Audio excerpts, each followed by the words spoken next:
Bienvenue à tous sur Un César pour Meryl, le podcast ciné qui balaye une cinéphilie alternative année après année. Je m'appelle César, je suis avec Meryl. Salut Meryl. Salut César. Chaque podcast présente une année cinéma, on parle des films à voir. Et alors, une fois n'est pas coutume, il n'y aura pas de film à voir dans cette année 92. On va faire tout de suite, il y aura un top, il y aura le film dont tu voulais parler, mais pas moi. Mais pas de film à voir. Bon, on va voir ce que ça donne. On vous le rappelle, hein, tout est subjectif, ce ne sont que nos avis. Et on vous prévient une fois de plus, on spoil tout le temps. C'est parti donc pour 1992.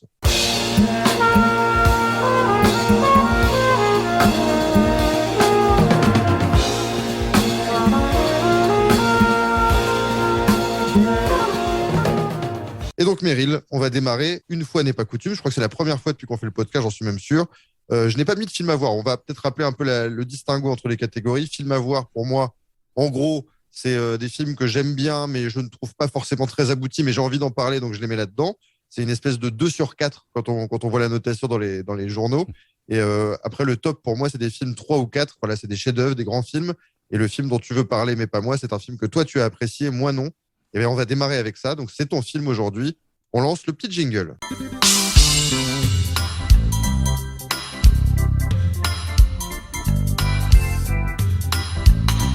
Et ton film, Meryl, c'est un film de Clint Eastwood qui s'appelle Unforgiven, a.k.a. Impitoyable. Pourquoi tu aimes ce film, Meryl, avant que je dise pourquoi moi je ne l'aime pas plus que ça? Alors pas plus que ça, mais est-ce que ça veut dire que malgré tout, voilà, c'est un film auquel tu trouves pas mal de qualité? C'est un film, moi, comme énormément de western, dans lequel je m'ennuie. Je pense que je suis vraiment pas un bon client de western. Je suis pas un bon client de films de guerre non plus. Voilà, c'est des genres qui m'ennuient souvent. Je trouve ça toujours très répétitif. J'ai l'impression de voir toujours les mêmes motifs, les mêmes plans. Voilà, bon, hormis des extraterrestres comme Sergio Leone ou John Ford. Mais voilà, Impitoyable, moi, c'est un film qui m'ennuie, qui m'a toujours ennuyé, comme pas mal de westerns d'Eastwood, L'Homme des Hautes Plaines, ça m'ennuie. José Wells, ça m'ennuie. Pale Rider, ça m'ennuie aussi.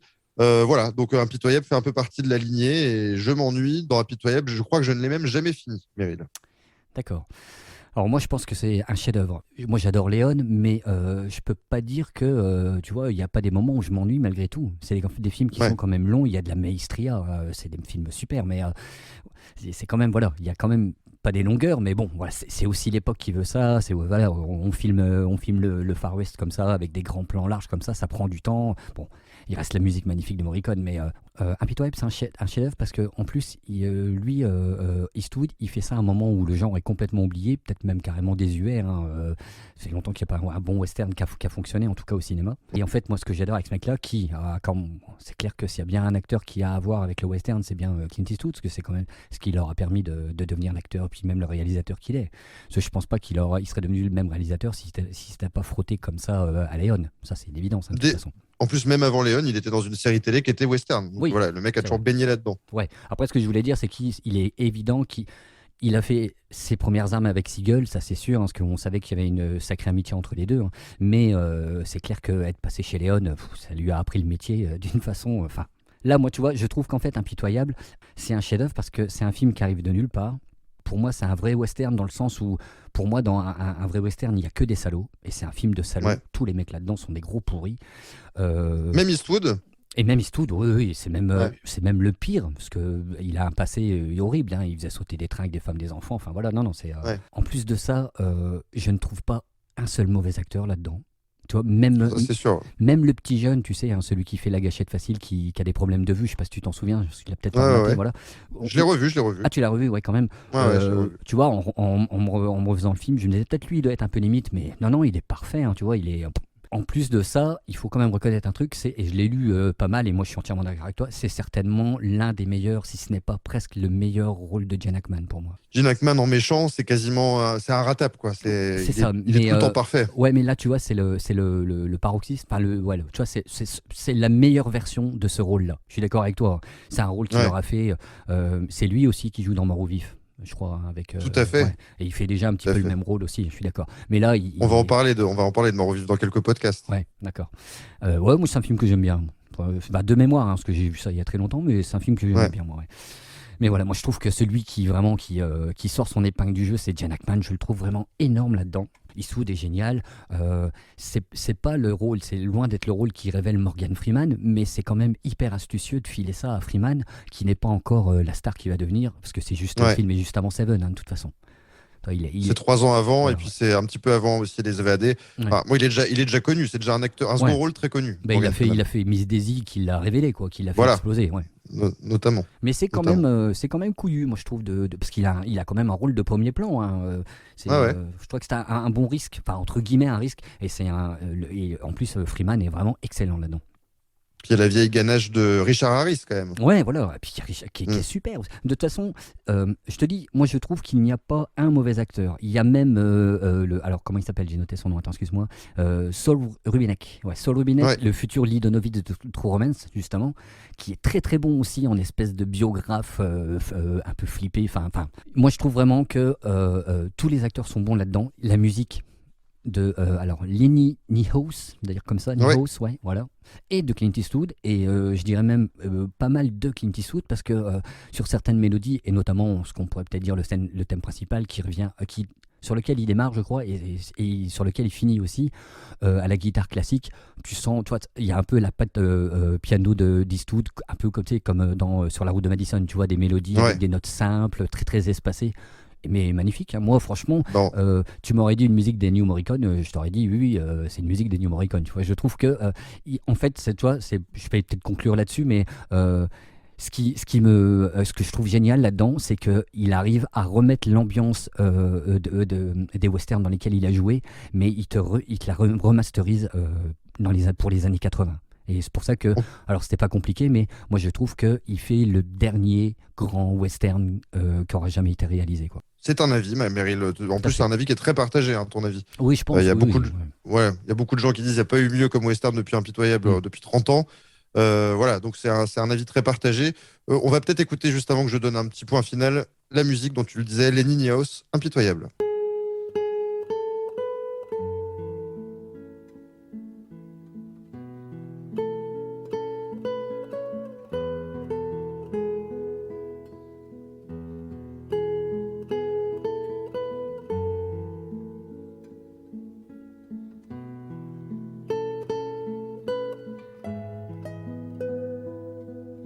Ce qu'il faut dire aussi, tu l'as dit, hein, c'est un film, quand il est arrivé, bon, le western n'était plus à la mode du tout. Il y en avait vraiment très très très peu. Mm. Et après, il y aura une espèce de petite nouvelle vague, alors, nouvelle vague entre guillemets, hein, du western. Des films comme Tombstone, comme Wyatt Earp, comme Maverick aussi dans le genre comique. Excellent. Voilà, des films qui vont arriver d'un coup dans les années, au début des années 90.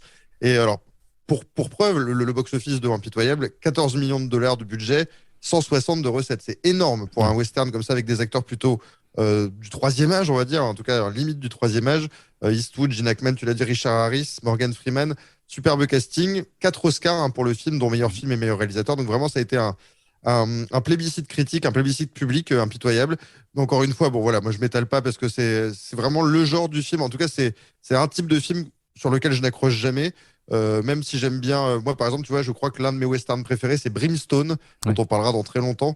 Et ce que j'adore dans Brimstone, c'est que c'est sale, c'est glauque, ça va limite dans le film d'horreur, limite dans le fantastique. Moi, j'aime le mélange des genres, et Impitoyable est vraiment trop premier degré dans le western pur, dans le western classique pour moi. Bon, voilà, je m'ennuie un petit peu, mais j'avoue que voilà, la réalisation est ample, c'est très bien joué, la musique est très chouette. Donc voilà, c'est un film qu'on ne peut que conseiller. Moi, je ne l'aime pas, mais tout le monde se fout de mon avis, Meryl. On va finir là-dessus et on va passer donc tout de suite. On va faire un long top.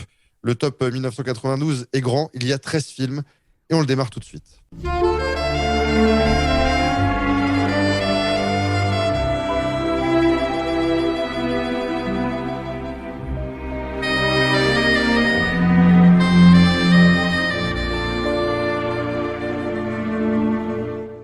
Et à la 13e place de ce top 1993, Meryl, un acteur, mon acteur fétiche, dont on n'avait pas parlé depuis longtemps, parce que Bebel, il avait, voilà, sa carrière était un peu mise de côté. À l'époque, il fait beaucoup de théâtre.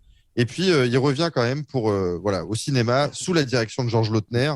Georges Lautner, voilà, son ami de toujours, avec qui il a fait le professionnel, Joyeuse Pâques notamment, Flic au voyou également. Et en fait, Bebel, voilà, Bebel est très cinéphile. Toute sa carrière, il a regardé beaucoup les jeunes acteurs, il les a suivis, notamment, bon, ça c'est un peu la caricature, mais Jean Dujardin, mais c'était aussi un grand cinéphile du passé, et il avait des maîtres, notamment Jules Berry et Rému. Et voilà, il y a un film de Rému qu'il adorait, et il s'est dit, je vais le remaker. Donc ça s'appelle L'inconnu dans la maison. C'est un scénario de Simenon à la base, hein, Georges Simenon qui a écrit le bouquin. Et voilà, c'est une histoire, comment on pourrait dire ça? C'est une histoire, une espèce de polar judiciaire Oui. avec un type, une espèce de vieil avocat un petit peu flingué, qui est devenu complètement alcoolo Ouais. et qui va devoir défendre. Comment on pourrait dire ça? Est-ce que tu peux le résumer, L'inconnu dans la maison, Meryl? Bah, tu sais, tu viens de bien le faire, hein. Oui, voilà, en fait, c'est un avocat. Alors, il y a eu il y a la mort de sa femme, c'est ça, hein, qui l'a plongé dans l'alcool, hein, je crois, c'est ça, il a perdu sa femme. Exactement, Ouais. c'est ça. Le suicide même de sa femme, ouais. Ouais, le suicide, oui. Ouais, ouais. Et puis, du coup, donc, il est à la maison avec. Alors, il y a un peu de sa famille, il y a surtout sa fille qui reçoit beaucoup d'amis. Et puis, Ouais. ben, il y a un de ses amis, un petit jeune, qui se fait flinguer par on sait pas qui.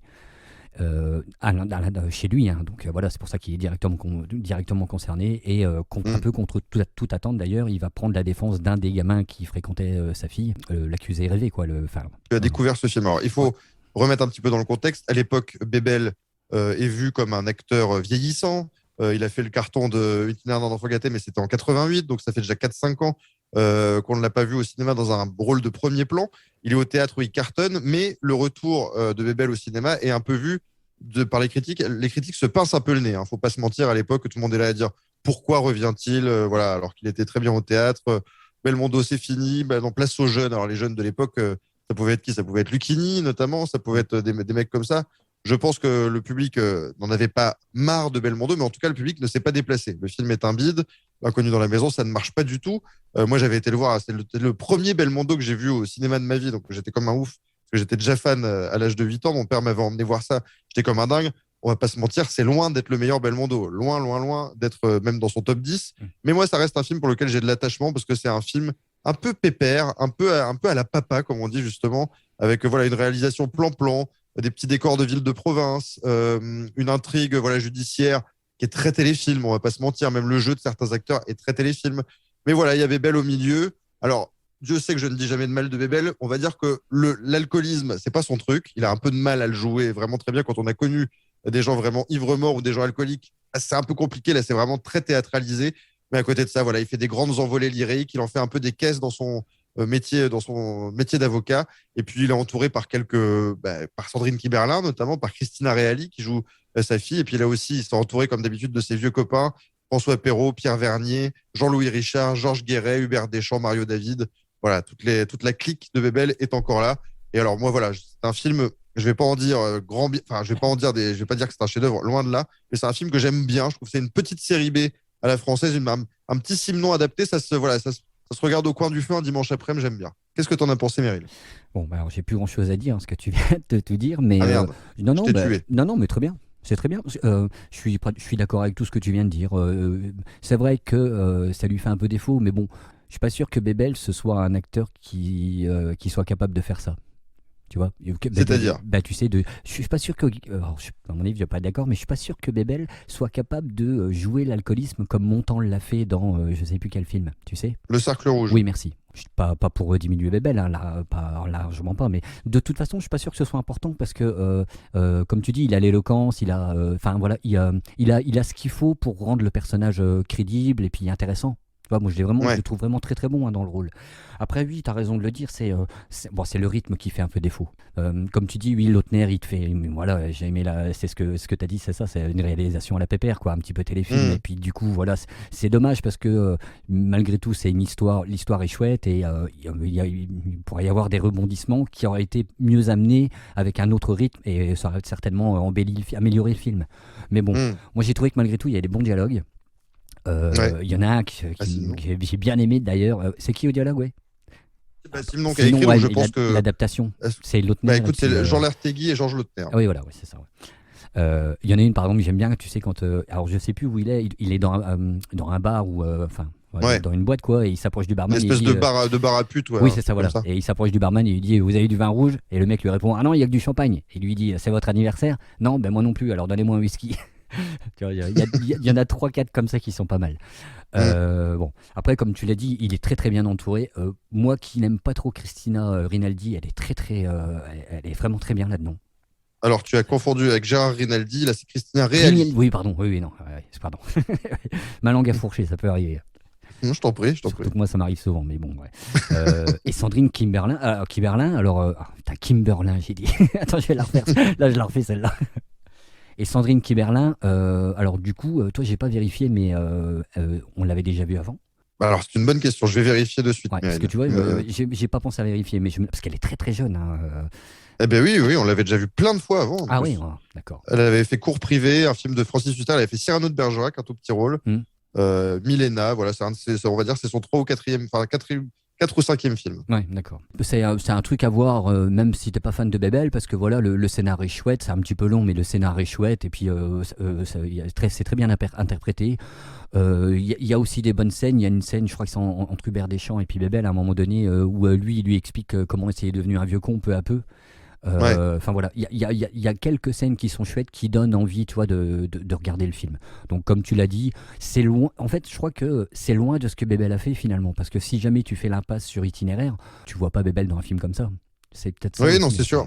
Les gens ont C'est été un peu déçus, je sais pas, mais c'est un film qui ne lui va pas, on va dire ouais, ça comme ça. c'est ça. Là, c'est un personnage dans lequel il rentre pas dedans. On a même l'impression que c'est comme s'il avait un peu oublié ses gammes, quoi. Ouais, Il surjoue un peu trop, il sous-joue un peu trop. Enfin bref, il y a un truc qui colle pas forcément. On le sent pas très à l'aise, hein, on va pas se ouais, mentir, dans ouais. ce film-là.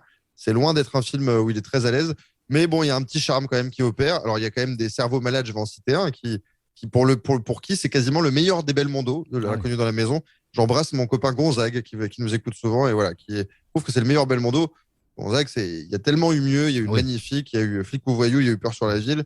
Voilà, l'inconnu dans la maison, c'est un petit cru, un tout petit ouais. cru. Mais c'est vrai qu'après, on ne verra plus Belmondo, quasiment plus au Mm. cinéma. Alors, il y aura encore un grand rôle, on en reparlera dans quelques podcasts. Mais voilà, l'inconnu dans la maison, c'est un petit plaisir, on va dire, de grand-père ou de grand-mère. Voilà, ça se déguste avec une boîte de Quality Street. On peut dire ça comme ça. Et un plaid. Et un plaid. On passe au numéro 12. On reste dans le cinéma français. Un film de Jean Poiret, Le Zèbre. Voilà, adapté d'un bouquin d'Alexandre Jardin. Alors, si on m'avait dit un jour que j'aimerais énormément un film adapté d'un bouquin d'Alexandre Jardin, je ne l'aurais pas cru. Alors, vraiment, j'ai aucune sympathie pour le personnage ni pour son talent. Et voilà, là, j'aime beaucoup ce film, Le Zèbre, qui est un film extrêmement étrange, réalisé par Jean Poiret. Donc, c'est son seul film pour le cinéma, avec sa compagne, en tout cas sa femme de l'époque, Caroline Cellier, qui est sublime dans ce film. Et en héros, Thierry Lhermitte, qui joue un rôle assez éloigné de ses rôles habituels, où il est un peu fantasque. Je vais te donner la parole très vite, Meryl. Ce qu'on peut dire, c'est que ça parle voilà, d'un type, Thierry Lhermitte, qui est un type qui n'a pas envie que l'ennui s'installe dans son couple. Il a tout le temps envie de renouveler les choses, voilà, de faire des surprises, d'être un espèce de tourbillon autour de sa femme et de ses enfants. Et donc, il ne cesse de créer des trucs pour mettre un peu de piment, un peu d'ambiance. Et ben, forcément, des fois, ça part en couille et il perd le contrôle. C'est une comédie. Moi, je trouve que c'est une comédie en 2 parties. J'aime beaucoup la première, j'aime moins la deuxième. Meryl, je t'écoute. C'est une comédie en 2 parties et c'est vrai que bon ben après quand ça s'axe plus sur vraiment que sur le couple et puis que l'ermite du coup est un peu en comment dire je sais pas en perdition quoi, c'est plus le Ouais, côté fun du début quoi. Tout le film est sympa, est vraiment sympa. En plus franchement c'est un super rôle pour l'ermite qui est génial. C'est il vraiment est excellent ah ouais, là-dedans. Il il est vraiment s'amuse. parfait. Ouais voilà. Et Caroline Cellier, t'as raison de le dire, elle est super aussi. De toute façon, heureusement le film tourne autour des deux, hein. Voilà bon ils ont des potes à côté qui sont rigolos, mais voilà. Tiens, d'ailleurs, j'ai vu Nicolas Marnier. Je me suis aussi demandé si c'était sa première apparition dans un film.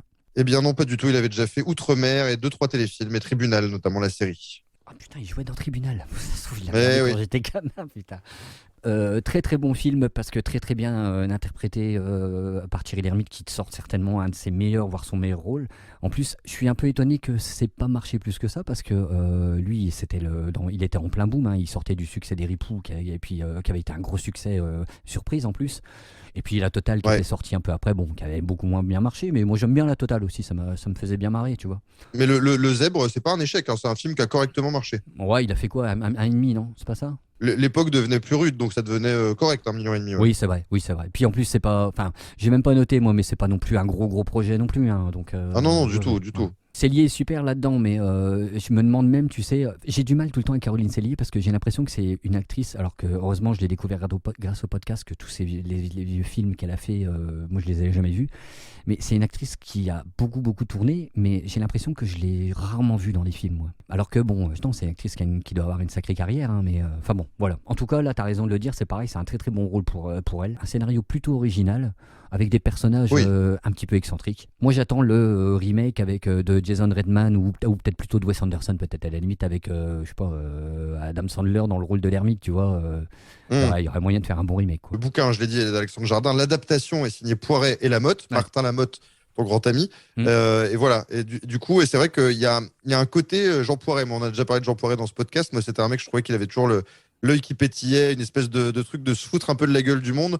Et là, c'est un film qui, alors, se fout un peu de la gueule des bourges. Parce qu'Alexandre Jardin vient d'un milieu très bourgeois. Voilà, il les regarde un peu avec condescendance en disant, mais ils ont tellement de fric, ils savent même plus quoi en foutre, ils savent même plus comment s'amuser, ils savent même plus comment voilà, se divertir. Il y a un côté comme ça, mais c'est vrai qu'il y a un côté un peu cucu dans toutes les œuvres d'Alexandre Jardin, ne serait-ce que dans Fanfan, par exemple, qui est un film qu'il va réaliser juste après, qu'on retrouve dans Le Zèbre. Et moi, je trouve que ça gâche un peu parce que la première partie est plutôt très originale. Caroline Cellier, qui est prof, elle reçoit des lettres d'amour, enfin des lettres énamourées d'un admirateur secret. Elle se demande qui ça peut être. Elle croit que c'est son collègue, ensuite elle croit que c'est un de ses élèves, et puis on ne sait pas qui c'est. Voilà, il y a une espèce de suspense. Moi, je trouve cette partie-là absolument géniale. Ah oui, je suis d'accord. Vraiment très bien monté. Il y a un rythme pas possible. Il y a la malice dans le jeu de l'ermite. Enfin, il y a quelque chose de très bien. Et ça se casse un peu la gueule à un moment donné. On va pas révéler les mécanismes du scénario. C'est un peu dommage parce que c'est vraiment un film qui aurait pu être excellent et je trouve que ça reste un très bon film. Voilà, une très bonne comédie. Alors, on rit pas aux éclats, mais ça reste très agréable à regarder. Enfin, voilà, c'est un film que j'aime beaucoup. Parmi les seconds rôles, voilà, il y en a toujours qu'on aime bien retrouver. Annie Gregorio, Christian Pereira qui joue le meilleur ami de l'ermite, Samuel Labarthe dans le rôle du prof, Philippe Corsan, qu'on adore aussi. Oui, et puis voilà, des mecs qu'on voit moins au cinéma, Jean-François Derek ou Franck de la Personne, voilà, qu'on a plus vu à la télé. Donc c'est un film que moi j'aime beaucoup, que j'aime bien conseiller. Généralement, c'est un film que les gens aiment bien, même si il peut y avoir, tu vois, entre le zèbre et puis la présence de l'ermite Cellier, ça peut faire un peu petite comédie française. Moi, je trouve que ça vaut plus que ça. Je vais conclure avec le box-office du film, Meryl, 1,9 million. Donc voilà, un beau succès. Alors, le gros succès pour le prochain, c'est le top 11. Ça n'a pas été le cas en France, mais par contre, succès énorme aux États-Unis. C'est un film qui s'est développé ensuite en France. C'est Wayne's World. Wayne's World, donc un film, donc là, c'est le numéro 1, bien évidemment. Un film de Penelope Spheeris avec Mike Myers, Dana Carvey dans les rôles titres. Dans les rôles secondaires, on retrouve Rob Lowe, qui joue le méchant du film, qui était un acteur un petit peu beau gosse, qui a vite tombé dans les ringards. Bon, là, il joue un méchant. Il y a Tia Carrère, qui est une actrice absolument magnifique, qui joue Cassandra, l'amoureuse de Mike Myers.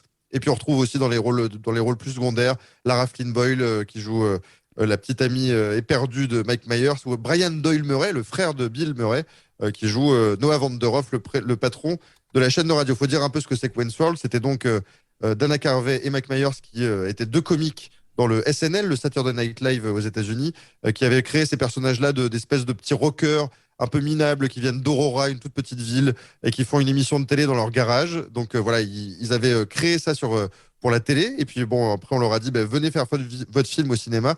C'était le début de cette mode qui a touché la France avec plus ou moins de succès, plutôt moins en France. Et donc Wayne's World, voilà, c'est devenu un film du jour au lendemain. Et alors, pour moi, c'est vraiment le film culte par excellence, Wayne's World. Mais je sais qu'il y a quand même des gens, quand on ne l'a pas vu, quand on n'est pas tombé dans la marmite quand on était petit, ça peut désarçonner. Meryl, quel est ton rapport à Wayne's World? C'est pas que je m'apprêtais à faire une critique négative, mais moi à l'époque, je faisais partie du camp de ceux qui préféraient Bill et Ted.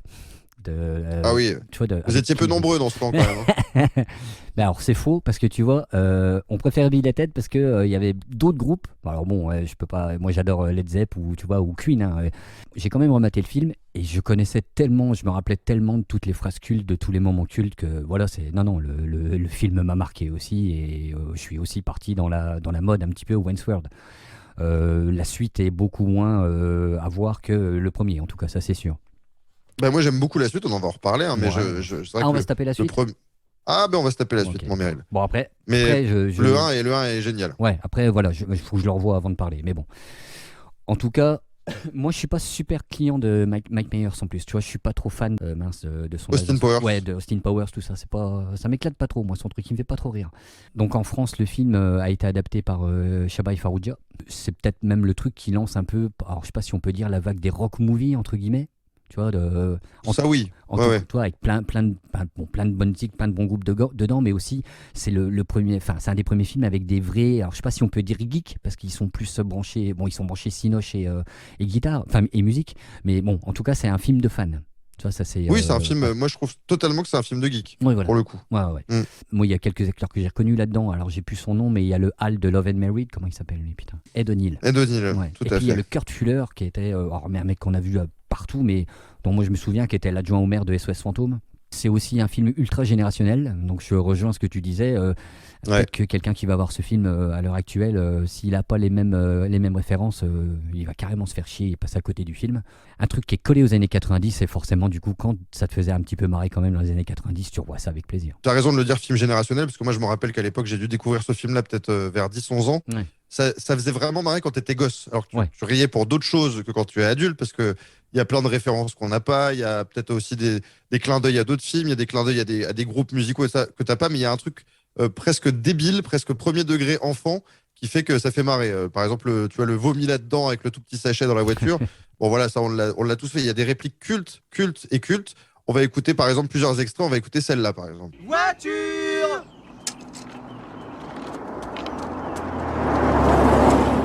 Engagement! Engagement! Ou celle-là. C'est quoi? Un atelier à fusil? Un râtelier? Un flingue? J'ai pas la queue d'un flingue. Et puis celle-là. Le sphincter a dit quoi? Quoi? Le sphincter a dit quoi? Quoi? C'est ce que je dis. Puis-je vous dire à quel point cette journée a été féerique? Vous pouvez. Partons. Et puis-je vous dire que votre femme est bonne? Merci beaucoup. Nous avons une réservation. Donc voilà, pas mal de scènes cultes, il y en a plein en fait. Wayne's World, ça fait partie des films un peu monde qu'on crée, tout un langage, voilà, une façon de parler. Alors il y en a qui se sont inspirés de ça pour faire, tu l'as dit, par exemple, bon, Bill et Ted n'est pas inspiré, mais c'était un peu effectivement le film miroir de Wayne's World avec des bilos qui se créent tout un univers autour d'eux. Moi, j'ai aucun amour pour Bill et Ted, ça m'a toujours emmerdé profondément. Mais par exemple, il y a un film que j'ai vu récemment qui s'appelle Mandibule, un film de Quentin Dupieux avec le Palmachot, où ils reprennent exactement la façon de parler de Wayne's World, cette espèce de rythme un peu nonchalant et ça ne marche pas du tout. C'est même catastrophique. Un énorme ratage. Et je pense que le réalisateur et les acteurs avaient vu Wayne's World comme nous beaucoup de fois. Mais voilà, ça ne marche pas du tout. Je pense qu'ils ont vraiment réussi à créer un truc qui marchait à une époque précise. Wayne's World et Wayne's World 2, ils ont bien fait de pas faire la connerie d'en faire 3, 4, 5 et de le faire jusqu'à 60 piges et de tirer la corde, ça aurait été ridicule. Mais voilà, Wayne's World, je trouve que c'est vraiment une grande comédie. Alors certes, il y a des petits problèmes de rythme, il y a vraiment on va dire que le début du film est blindé de gags, le milieu un peu ventre mou, et ça redescend, ça va vers le gag vers la fin. Donc voilà, quelques problèmes de rythme, quelques vannes qui ont peut-être un petit peu vieilli avec le temps, mais franchement, ça reste bien acceptable. Et tu l'as dit, donc la VF a été écrite par Farouja Echaba, et c'est vrai que moi, je ne connais ce film que par la VF. J'ai essayé de le mater là en VO pour le podcast. Bon, j'ai arrêté au bout de 5 minutes. J'avais tellement envie de entendre les répliques, et c'est vrai que c'est des répliques très francisées, très adaptées à notre humour français. Donc voilà, ça a été fait de main de maître. Ils ont fait appel aux meilleurs, hein, franchement, pour faire l'adaptation française. Donc ça fait plaisir, c'est de la belle ouvrage dans tous les sens. Mike Myers, t'en as beaucoup parlé, moi c'est un mec que j'aime beaucoup. Il y a Dana Carvey qui joue Garth, avec cette tête d'Elton John un peu coquérisée. Alors lui c'est un comique aussi très connu aux États-Unis, pour le coup qui n'a pas du tout percé ailleurs parce que ses films sont restés vraiment sur le territoire américain, mais voilà, il a beaucoup moins percé en tout cas que Mike Myers. Et puis il faut rappeler aussi les chiffres, hein. À l'époque, 20 millions de dollars de budget pour Wayne's World, presque 200 millions de recettes. Donc c'était un énorme carton pour ce film tourné dans l'Illinois. Voilà. On va passer de Wayne's World à un film qui n'a absolument rien à voir. Là, on était sur un budget de 20 millions. Là, je pense qu'on arrive sur un budget de à peu près 12,30 €, voire 120 francs belges de l'époque. C'est arrivé près de chez vous. Alors là, on est vraiment dans la catégorie film culte, hein. Wayne's World, c'est arrivé près de chez vous. C'est des films qui ont été sur énormément de t-shirts, sur énormément d'affiches d'adolescents, notamment. C'est arrivé près de chez vous, la comédie noire, la comédie en noir et blanc, avec Benoît Poelvoorde, qui révèle Benoît Poelvoorde. Est-ce qu'il est besoin encore de présenter C'est arrivé près de chez vous? C'est tellement culte que je ne sais même pas par quoi commencer. Meryl, je te laisse commencer. Bah, pour moi, ce film, c'est la définition d'un ovni cinématographique, tout simplement, hein. Tu vois, un truc ne sort de nulle part, enfin de Belgique, mais bon, de nulle part, quoi. Parce que d'ailleurs, je me posais la question, y avait-il un cinéma belge avant C'est arrivé près de chez vous? Il y avait un cinéaste qui s'appelait André Delvaux, dans les années 70. On avait dit un petit mot sur un de ses films. Voilà, mais c'était des films plutôt auteurs, plutôt pointus. C'est vrai que c'est arrivé près de chez vous. Ça a lancé, on va dire, le genre du film belge, quasiment.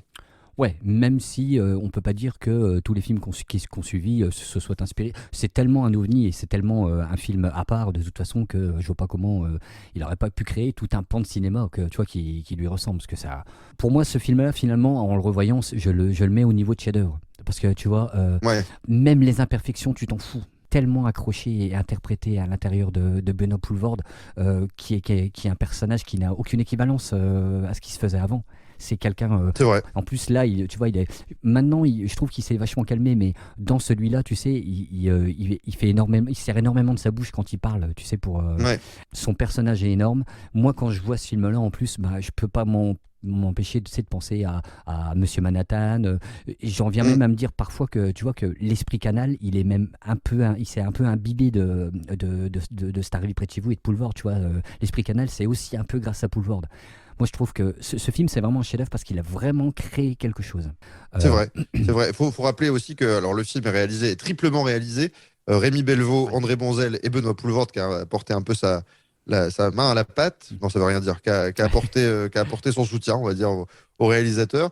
Et voilà, le film, à l'époque, l'émission Striptease, hein, marche très fort en Belgique, commence à arriver en France tout doucement. Cette émission, voilà, où on suit des gens des gens normaux, en fait, voilà, en mettant une caméra très près de chez eux, très près d'eux dans leur quotidien, où on les voit voilà, aller à la salle de bain, parler entre eux des repas de famille. Enfin, c'est vraiment très nouveau à la télé. Et donc, c'est arrivé près de chez vous, prend ça comme point de départ, sauf que là, l'équipe de reportage va suivre un tueur en série, quoi.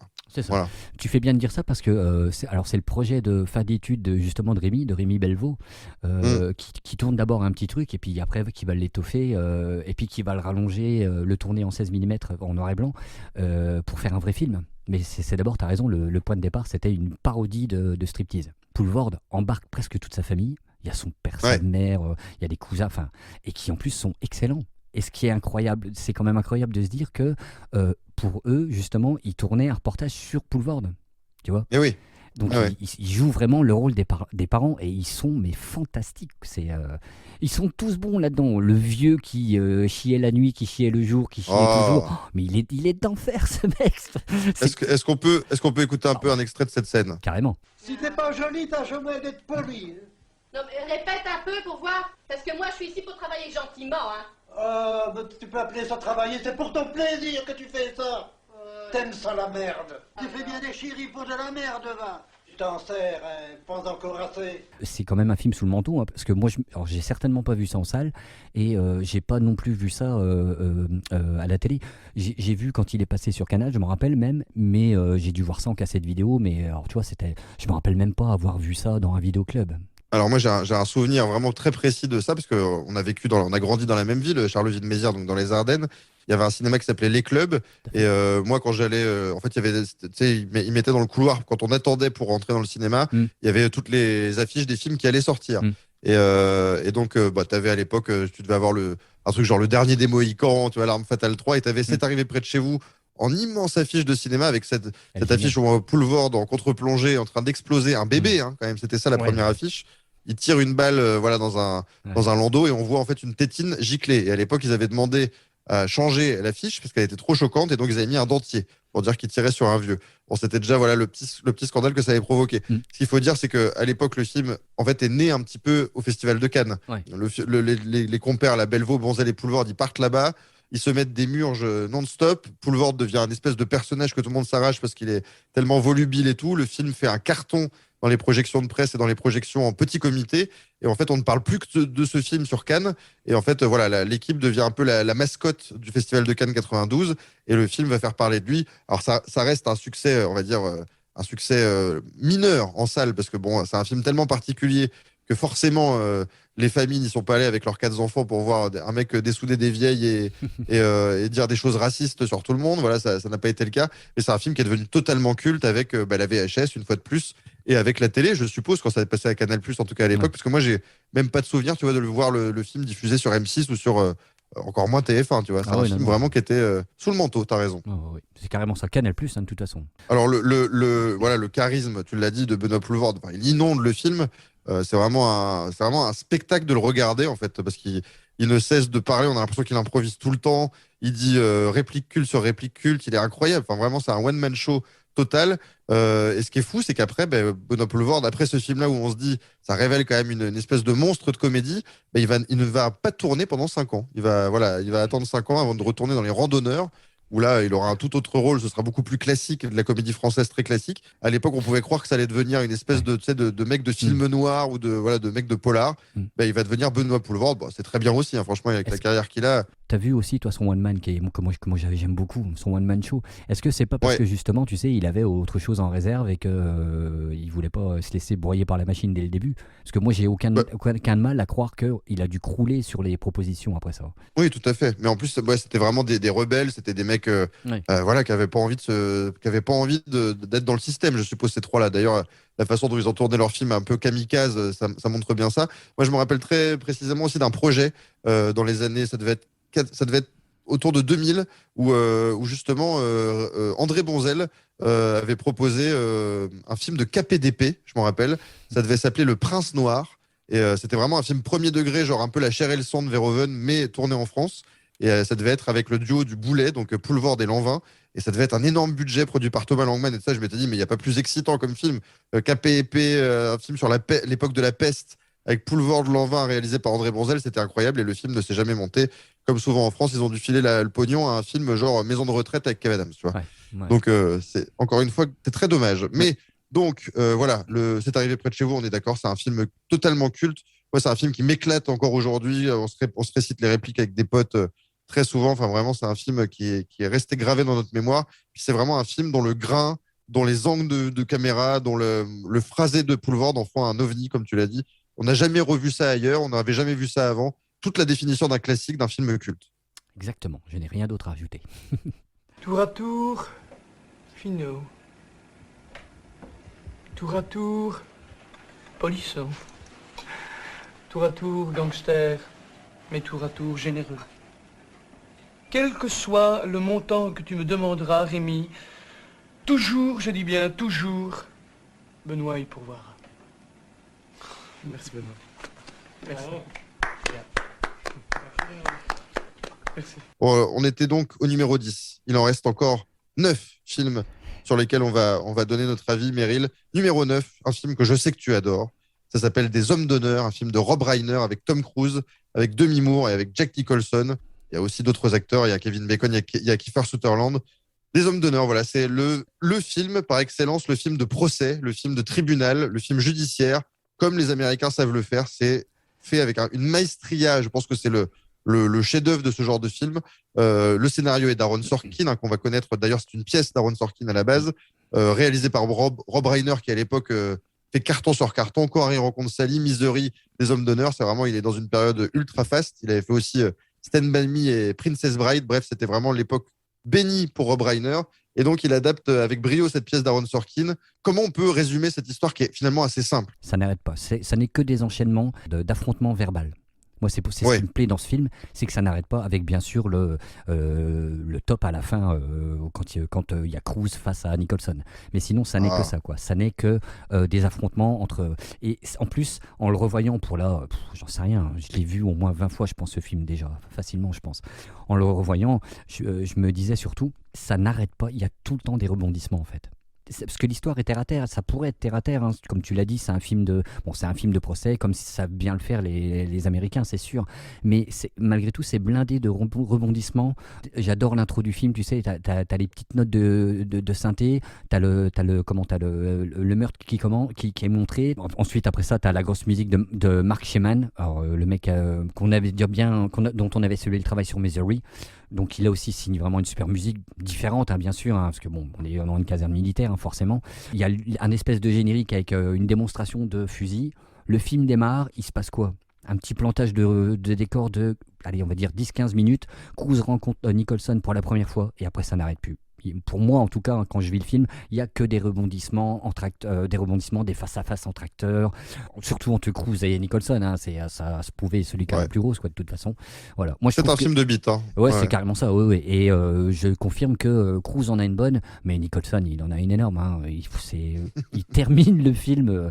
Enfin voilà. J'excite tout le monde, Meryl. Ouais. c'est dur de dire ça tellement lui, il en a des rôles récurrents. Mais pour moi, c'est vraiment un des meilleurs rôles de Nicholson. Il est parfait là-dedans. Il est parfait. Il est incroyable. Il est parfait. Enfin voilà, il est génial. Après moi, il y a Kevin Pollak qu'on voit pas souvent, que je trouve très très bon là-dedans. Tu sais, dans le rôle d'espèce de troisième couteau, un peu entre les deux, quoi. Il y a même Demi Moore que moi je trouve plutôt bien là-dedans, alors que j'ai du mal à la supporter. Moi, je la trouve toujours très limitée. Elle est parfaite là-dedans. Elle est super là-dedans. Et il y a Kevin Bacon. Oui, Oui, vas-y. Bon, vas-y. Non, vas-y. Fini sur le casting. Et je disais qu'il y avait, il y avait Kevin Bacon qui est aussi bon. Enfin voilà, de toute façon, Kevin Bacon est toujours très bon. C'est un acteur que j'apprécie énormément, moi. Et là-dedans, il est génial. C'est un peu le trio de ce trio-là, Bacon, Cruise et puis Nicholson, qui font un peu comment dire, le ciment du film. Je sais pas comment dire. Tu vois, c'est l'affrontement entre ces deux camps-là en fait. Il y a aussi, je termine sur le casting en vitesse. Hein, il y a certainement un des meilleurs rôles de J.T. Walsh. Il est parfait là-dedans.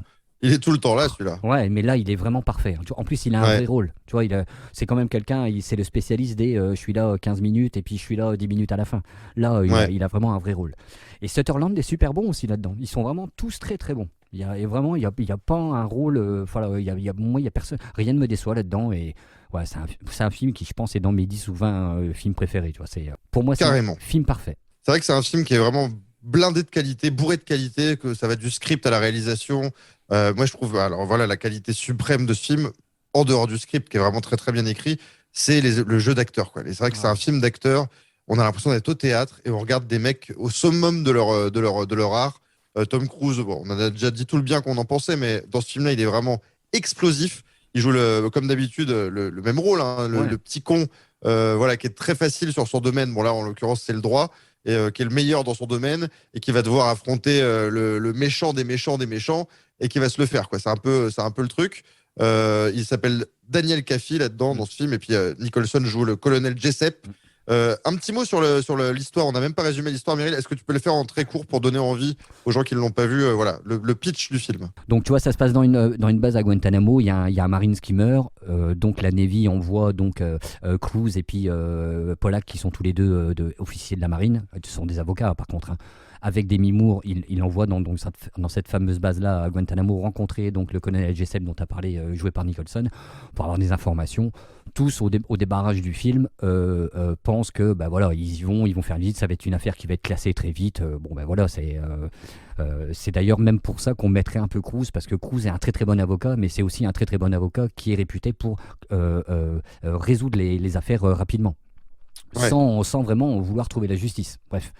Et puis, je trouve que le film est chouette pour ça, parce que c'est lors de cette première rencontre qu'il y a un début d'affrontement, et que c'est pour ça que Cruise ne va pas lâcher l'affaire et qu'il va aller jusqu'au bout et qu'il va rechercher vraiment à connaître la vérité, quoi. On sent, en fait, Cruise sent qu'il y a un truc véreux derrière cette mort. On sent que Nicholson est prêt à tout pour défendre son métier, ses hommes, sa base. Voilà, il veut surtout pas, il veut rien donner de lui, en tout cas, à Cruise. Ouais. Et Cruise se dit, je vais me le faire, lui. Alors, en fait, c'est voilà, comme tu le disais, c'est un affrontement entre deux mecs. L'un qui pense détenir la vérité et l'autre qui détient sa vérité. Puis l'autre est intouchable en plus. Hein. Nicholson, dans le film, il est colonel, il va être promu à la justice, enfin au gouvernement, je sais plus quoi. Donc le mec est pratiquement intouchable. C'est pour ça que tu vis tout le film en étant parce qu'en plus t'as Cruise qui, à chaque fois qu'il se passe quelque chose où tu te dis ça y est, il va se passer quelque chose qui va renverser la situation, t'as Cruise qui redescend tout le temps en disant aux autres mais on va se planter, on va se faire manger à chaque fois. Tu vis tout le film avec ce sentiment de déception. Un grand film, en plus qui se finit, voilà. Alors il y a des films qui se finissent sur des rebondissements, des twists et tout ça. Là, c'est pas vraiment un twist, c'est vraiment une scène qui doit durer un quart d'heure ou 20 minutes, une scène de procès. Nicholson arrive dans le tribunal, il y a une espèce de chape de plomb qui tombe sur tout le monde tellement il est impressionnant de charisme et tellement c'est vraiment le type dur qui n'a aucune humanité, qui est en dehors de tous les clous. Et là, il y a un affrontement entre lui et Tom Cruise qui est extraordinaire. Moi, c'est vraiment, je trouve, c'est mieux qu'une cascade encore. C'est vraiment une scène extraordinaire qui se finit par cette réplique cultissime qu'on écoute tout de suite. You want answers? I think I'm entitled. You want answers? I want the truth! You can't handle the truth! Voilà, donc sans dévoiler la fin du film, en tout cas, il y a un affrontement magnifique. Nicholson-Cruise, c'est vraiment un film, voilà, c'est un film sur ce duel, et c'est là qu'on voit que Tom Cruise, en dehors, voilà, il avait déjà affronté entre guillemets, il avait déjà joué avec Paul Newman dans d'autres films, il avait déjà joué avec d'autres grands acteurs, mais là, il se confronte à l'un des plus grands, Nicholson, et il lui tire la note, quoi. C'est vraiment là qu'on voit que c'est un excellent. C'est dans la race des très grands, Tom Cruise. Des hommes d'honneur, on est d'accord avec Meryl. C'est un grand film. On vous le conseille. C'est l'un des chefs-d'œuvre du film de procès, l'un des chefs-d'œuvre des films judiciaires, comme les Américains savent si bien le faire. Énorme carton à l'époque de la sortie, 40 millions de budget. Bon, il y avait les budgets, à mon avis, beaucoup des salaires des acteurs. Ça a rapporté 250 patates. Donc voilà, c'était un énorme carton nommé aux Oscars. Voilà, un film qui a plu à tout le monde, malgré, comme tu le disais, quelques critiques dissonantes, mais vraiment, c'est marginal. On va passer à la 8e position de ce top 1992 avec une comédie. Tu n'avais pas vu le premier, bah, du coup tu as vu le premier pour le podcast 90 et tu as vu le deuxième pour le podcast 92. C'est Maman, j'ai encore raté l'avion de Chris Columbus avec On reprend les mêmes et on recommence, hein, Macaulay Culkin dans le rôle du petit gamin qui se fait oublier par ses parents, Joe Pesci et Daniel Stern dans le rôle des cambrioleurs, des casseurs-flotteurs qui vont retomber sur ce gamin qui leur en a fait baver dans le premier, là ils retombent dessus. Et bon, là le film se passe dans New York. Le petit Kevin n'est plus vraiment dans sa maison de Chicago, mais là il est dans New York, dans un hôtel 4 étoiles où il peut s'engraisser de gâteaux et regarder des films toute la journée. C'est incroyable, c'est un film que moi j'adore. J'ai adoré le premier, j'ai adoré le deuxième. Meryl, toi tu n'avais pas vu, tu n'avais vu ni l'un ni l'autre. Qu'est-ce que tu as pensé de la suite? Bah, c'est dommage parce que je me suis un peu fait chier moi finalement. Parce que Merde. comme tu l'as dit, et c'est vrai, hein, on prend les mêmes et on refait un peu pareil. Et je pourrais même pas dire que c'est la suite de trop parce que le film a les mêmes qualités que le premier.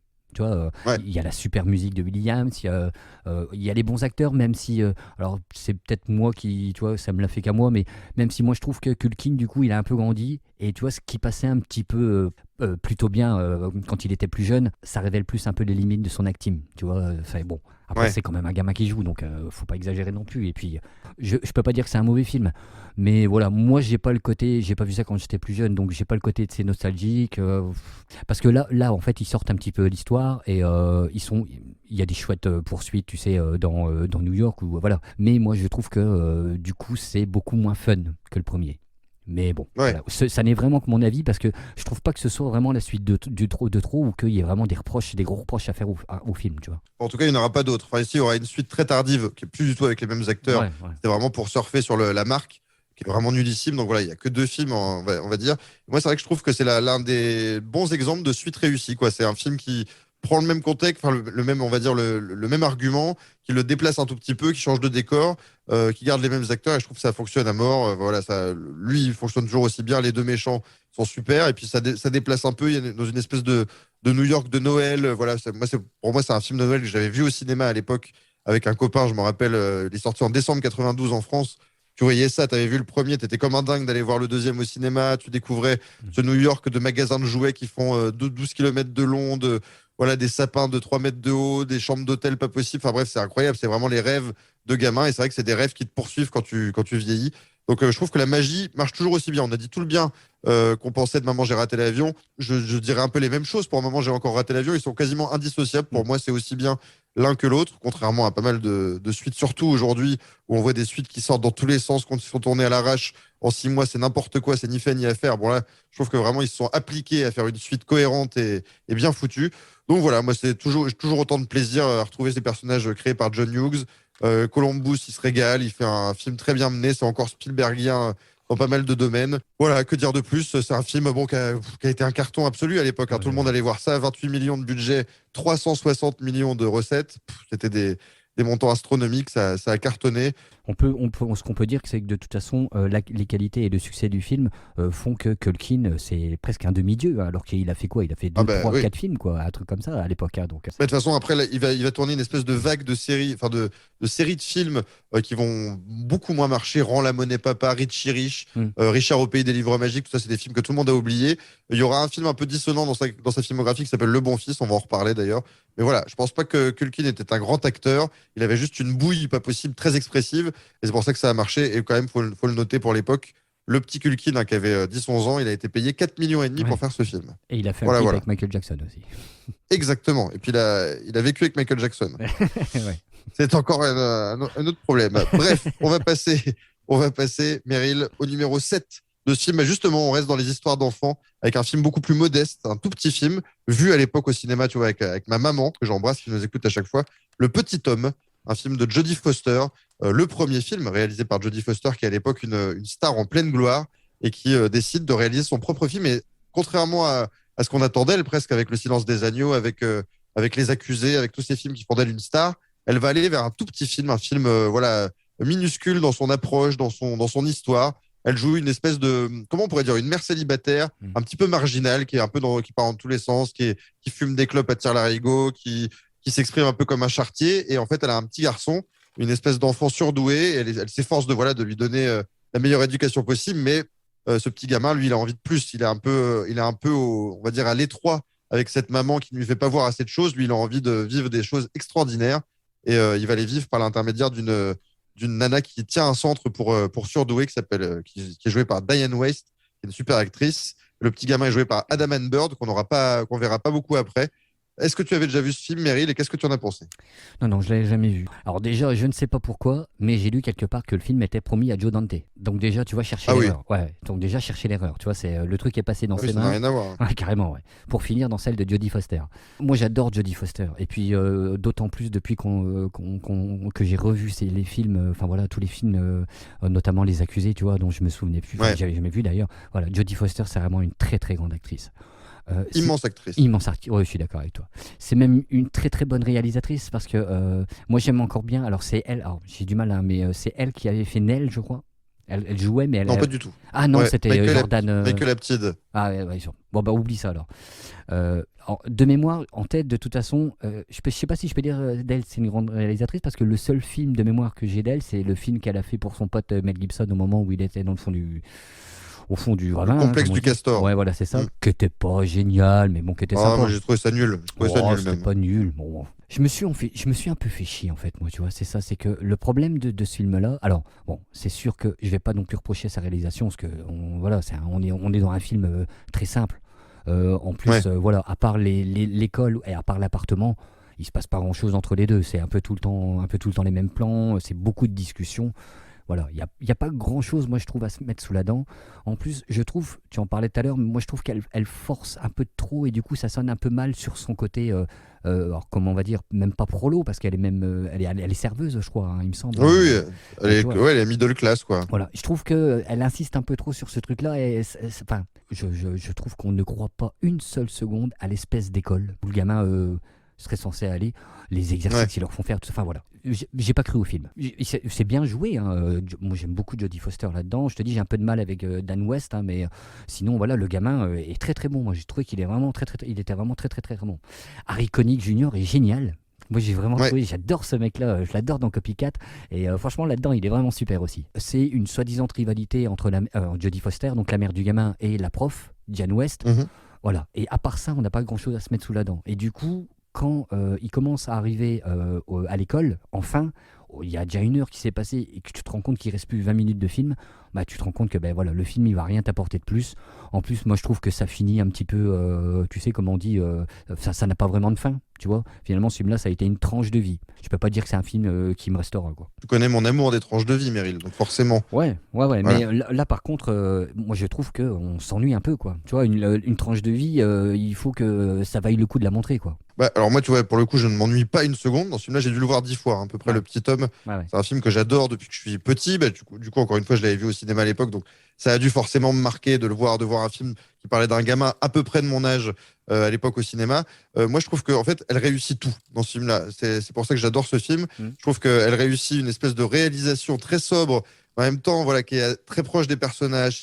Les plans sont plutôt beaux, les couleurs sont plutôt belles. Bref, elle s'applique à faire un beau film. Elle fait pas comme tous ces gens aujourd'hui qui débarquent dans le milieu du cinéma venant de la télé ou de la scène et qui font des films qui sont des téléfilms, qui plantent leur caméra à point. Là, elle est vraiment dans un souci d'esthétisme que moi qui me plaît beaucoup.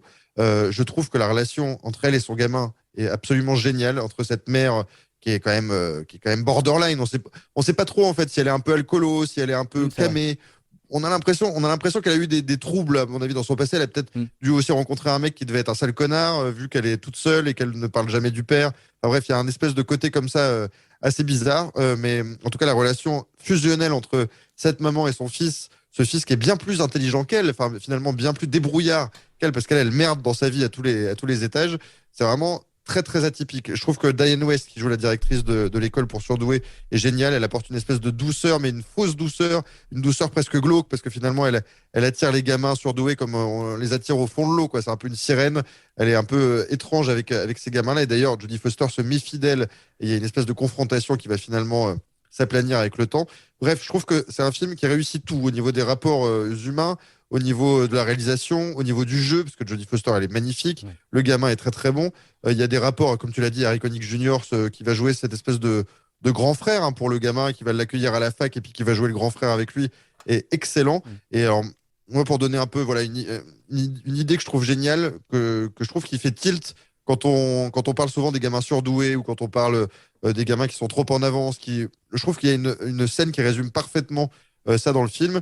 Le gamin est donc dans une école normale au début du film et puis la maîtresse met des chiffres et elle lui demande, bah voilà, quels sont les chiffres divisibles par 2 et on va dire dans tous les chiffres possibles. Et lui, il lui dit tous.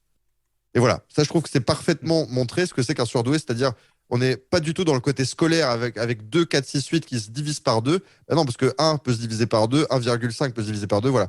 Quand on comprend un peu l'intégralité du problème, le problème paraît beaucoup plus facile à comprendre. Voilà, c'est un film que j'adore, que je trouve très intelligent, je trouve que c'est un film brillant. Et je trouve qu'il y a peu de films qui ont traité aussi bien le problème, enfin, pas le problème du tout, au contraire, la question des enfants surdoués ou des enfants plus intelligents. Et ce film le fait à merveille. Jodie Foster, qui était quand même une surdouée elle aussi, hein, donc ça parle forcément un peu d'elle. Elle tournait avec Scorsese quand elle avait 13 ans, elle était trilingue à 14 ans, donc voilà, c'est quand même l'exemple type de la surdouée, qu'elle démarre par un film sur les surdoués, c'est chouette. Je trouve que malheureusement, comme tu as parlé de son film avec Mel Gibson, tous ces films derrière, pour moi, seront des ratages. Hein. Elle a fait un film aussi avec Clooney qui s'appelle Money Monster, qui est complètement raté. Enfin bref, pour moi, il n'y a que le petit homme dans sa carrière qui vaille le coup. Mais quelle grande actrice. Et puis voilà, c'est rien que pour ce film-là, je l'adore à vie. Jodie Foster, c'est vraiment quelqu'un que j'aime beaucoup, que je respecte beaucoup. Puis je trouve qu'elle est vraiment quelqu'un d'intelligent et ça fait du bien aussi de temps en temps. Un film qui a coûté 10 millions, hein, qui en a rapporté 25. Donc vraiment, ça a été un film très marginal. Mais moi, je vous le conseille amplement. Toi, tu as beaucoup de réserves sur le film. Mais moi, je trouve que Le Petit Homme, c'est un film dont on ne parle pas du tout, alors que c'est un film qui mérite d'être vu, qui mérite d'être découvert. Donc voilà, jetez-vous sur Le Petit Homme. Le titre original, Little Man Tate, puisque le petit garçon s'appelle Fred Tate. On va revenir au cinéma français, Meryl, numéro 6. Alors là, c'est un des rares films, parce qu'on ne parle jamais des films avant pour essayer de se laisser une sorte de surprise quand on enregistre le podcast. Mais là, tu m'as donné un indice qui fait que je sais que tu vas détester ce film. C'est La Belle Histoire de Claude Lelouch. Voilà, tu m'as dit... Qu'est-ce qu'il y a à comprendre? Est-ce qu'il y a une histoire dans cette belle histoire? Bah, écoute, moi, je vais te le dire en amont. C'est un film que j'adore, que je considère presque comme un petit chef-d'œuvre. La Belle Histoire, un film de Claude Lelouch, un film de 3h30, où en fait, pour simplifier à l'extrême le film, Claude Lelouch nous fait une de ces grandes sagas dont il a le secret qui passe d'époque en époque, de personnage en personnage. Et là, en fait, on voit la vie de Jésus, donc Jésus au sens propre, Jésus-Christ, qui évolue voilà, à l'époque contre les Romains, qui se fait martyriser. Et puis, on voit la réincarnation de Jésus dans les années 90, qui est devenu un gitan. Jésus, voilà, qui vit en Camargue et qui est interprété par Gérard Lanvin. Les deux rôles sont interprétés par Gérard Lanvin, avec toute une foultitude d'acteurs qui évoluent autour, des petites histoires qui se mêlent dans la grande, des grandes histoires qui vont dans les petites. C'est du Claude Lelouch, c'est quasiment irrésumable. Moi, je trouve ça absolument admirable, mais je comprends qu'on n'aime pas. Meryl. Ouais, bah, t'en parleras mieux que moi, hein, donc je vais faire très court, hein, mais moi limite, tu vois, c'est un peu imbuvable. C'est trop long, Béatrice Dalle est mauvaise, Marie-Sophielle est encore pire.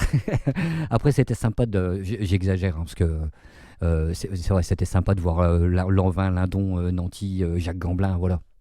Moi, j'ai pas tout regardé, j'ai pas pu aller au-delà de la deuxième histoire, je crois. Après, j'ai arrêté parce que, tu vois, je pouvais plus. Je ne pouvais plus. Là-dedans, il y a une scène qui m'a un petit peu interpellé. À un moment, je crois que c'est dans la deuxième histoire, hein, ou la première. C'est justement, je crois qu'il est gitan et ils sont dans un espèce de comment on appelle ça? Tu sais, un truc où il y a des chevaux là. Ouais, un rat, voilà, merci. Et il y a des taureaux. Et il y a un gamin qui est dans un enclos de taureaux justement, et il y a tout un troupeau de taureaux qui lui passe par la droite et par la gauche à fond, quoi. Tu vois cette scène-là? Ouais, tout à fait. Donc, c'est le petit Jésus, c'est Gérard Lanvin quand il est enfant. Ouais. Je ne sais pas comment il a fait cette scène-là, mais alors je me doute qu'il y a des trucages, mais franchement, tu ne vois rien du tout. Tu as vraiment l'impression, tu sais, qu'il est au milieu d'un troupeau et il est même pas malmené, le gamin. Enfin, franchement, voilà. Cette scène-là était chouette. Mais sinon, voilà, moi, je m'emmerde, quoi. Tu vois, c'est... Après, moi, de toute façon, je suis pas super fan de Lelouch. Là, j'ai l'impression qu'en fait, son film, il est très écrit. Oui. Ce qui n'est pas une habitude chez Pépère, faut reconnaître quand même. Hein. Moi, il improvise beaucoup de scènes. Ouais. Moi, tu vois, je vais pas faire tout, mais donc je suis un hyper fan de l'aventure, c'est l'aventure. Itinéraire, il y a pas de souci. Même Edith et Marcel, encore, tu vois, c'est un truc que j'aime encore bien, moi. Je trouve c'est un des rares rôles où j'aime bien Evan Bix, tu vois. Il y a des bons passages dans Tout ça pour ça, ou Attention bandit, tu vois. Mais tout ça, c'est parce que, en tout cas, c'est ce que je pense, hein, t'as l'impression qu'il a laissé jouer les acteurs. Et tu vois, l'aventure, c'est ce film-là, grâce aux acteurs, parce qu'il y a énormément d'impro, il le disait lui-même. Là, son film est très très écrit. Son film, il fait 3 heures ou 4 heures. C'est un chassé 3h30, un chassé croisé à travers le temps. C'est un truc, soit tu te perds dedans, soit au bout de la deuxième histoire, tu n'en peux plus. Au final, Un homme qui me plaît et ça est un film super, tu vois. Je me rappelle quand on avait parlé, moi je trouvais que c'était bien, mais que c'était pas génial. Mais moi j'ai l'impression que c'est le genre de film de louche où il veut te montrer tout ce qu'il sait faire. Et puis du coup, pendant 3 heures, tu vois toute l'étendue de sa maestria, tu vois quoi.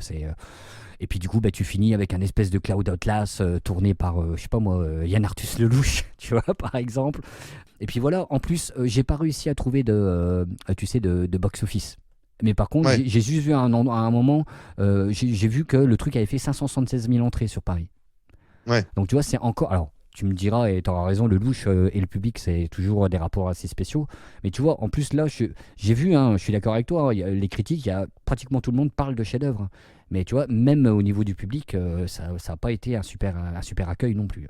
Ce qu'il faut dire, c'est que ce film a quand même été... moi, je me rappelle très bien de la sortie à l'époque, parce que moi, j'ai des parents fans de Lelouch, donc qui allaient voir systématiquement tous les films de Lelouch. Et alors, tu as dit 576 000 entrées, c'est en France, hein. C'est pas du tout à Paris. Oui, bien sûr. C'est en France. Donc voilà, c'est un bide. bide. C'est un bide. Ouais, c'est un énorme bide à l'époque. Et moi, je me rappelle qu'à l'époque, il était de très bon ton dans la presse française de se foutre de la gueule de Lelouch avec ses grandes sagas, avec ses foultitudes d'acteurs. Il y a des jours et des lunes qui l'avaient un peu réhabilité juste avant. Mais en fait, La Belle Histoire, c'est devenu, on va dire, la cassure totale entre la critique et Claude Lelouch. C'est-à-dire que ceux qui aimaient ont suradoré en se faisant foutre de leur gueule par les autres, et ceux qui détestaient étaient très cyniques en disant mais c'est vraiment le navet de l'année, c'est honteux de faire une merde pareille. Bref, ça a été vraiment le point d'achoppement entre les critiques et Claude Lelouch, d'ailleurs, qui détestera à vie après les critiques, qui ne les supportera plus. Les critiques lui rendront bien l'appareil.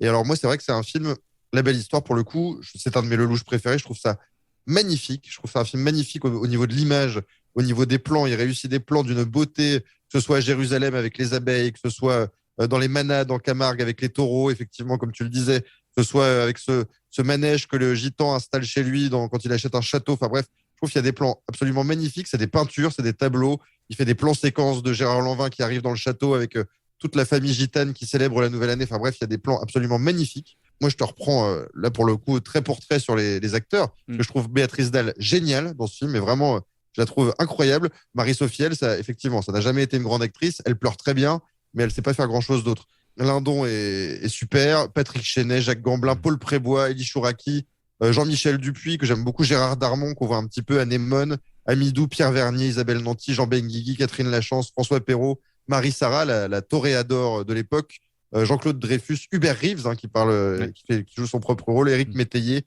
ou encore Charles Gérard, l'inénarrable Charles Gérard, qui joue un vendeur de vélo, et voilà, le père de Gérard Lanvin. Et alors, moi, c'est un film que j'ai montré à pas mal de mes anciennes amoureuses, et c'est un film qui a toujours beaucoup plu, tu vois, ça leur a toujours beaucoup plu. Et le fait est que je trouve qu'on a rarement vu, en tout cas dans le cinéma français, un mec aussi beau que Gérard Lanvin dans La Belle Histoire. Je trouve que le mec, c'est une gravure, on dirait une sculpture le visage est parfait, il est hâlé comme c'est pas permis, il a une gueule charismatique en diable, il est incroyablement beau, incroyablement cinégénique. Donc voilà, en Jésus-Christ, il est parfait. Alors à l'époque, Gérard Lanvin se frite avec Claude Lelouch parce qu'il dit que ça fait 2 films qu'il fait pour lui. Il y a des jours et des lunes et La Belle Histoire où il n'est pas payé, donc il se répandra dans la presse en disant Lelouch est un escroc, il m'a arnaqué. Ils s'en voudront un peu toute leur vie, les deux. Et voilà, on va pas rester sur cette note-là. Pour moi, la Belle Histoire, c'est un film absolument fantastique, absolument autre. C'est un ovni total. Si vous êtes allergique à Lelouch et au style Lelouch, vous détesterez. Si vous l'adorez, vous adorez. Je pense qu'il n'y a pas d'autre définition. Mais voilà, pour moi, c'est l'un de ses plus grands. C'est une fresque magnifique. Moi, ça me fait chialer, ça me fait marrer, ça me fait rêver. Je trouve ça magnifique. Et je vais conclure cette partie sur La Belle Histoire, Meryl, avec la musique. Francis Lay, qui a écrit une musique gitane, une musique aux accents de cigane, que je trouve incroyable, et on écoute un petit extrait.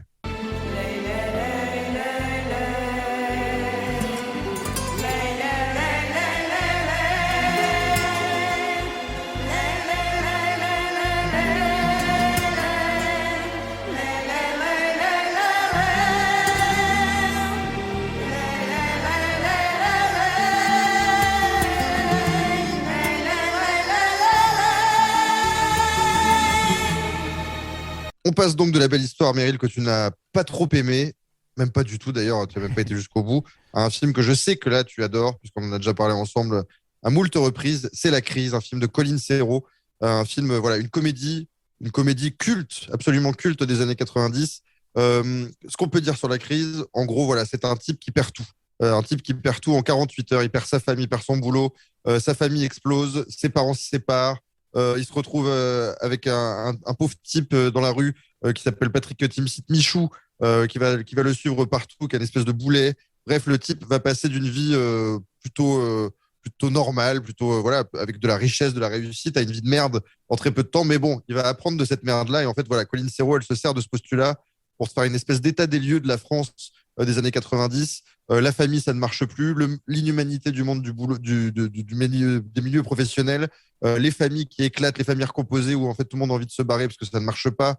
Bref, elle dresse un portrait. Le racisme, elle va aussi sur le champ du racisme. Elle fait une espèce d'étude de société en une demi-heure, 40 minutes, qui est extraordinaire, et puis tout en mettant un rythme de comédie avec des dialogues ultra musicaux, un montage ultra musical, bref, une espèce d'énergie extraordinaire. Le film est tout bonnement dingue. Moi, je trouve que La Crise, c'est magnifique, Meryl. Alors, tu fais bien de souligner le militantisme de Colin Serrault, parce que de toute façon, alors La Belle Verte sera quand même l'opus, son film où elle met le plus ses convictions en images. Mais c'est vrai que voilà, là, la critique du monde, passe par ses personnages, en tout cas, la critique de la vie.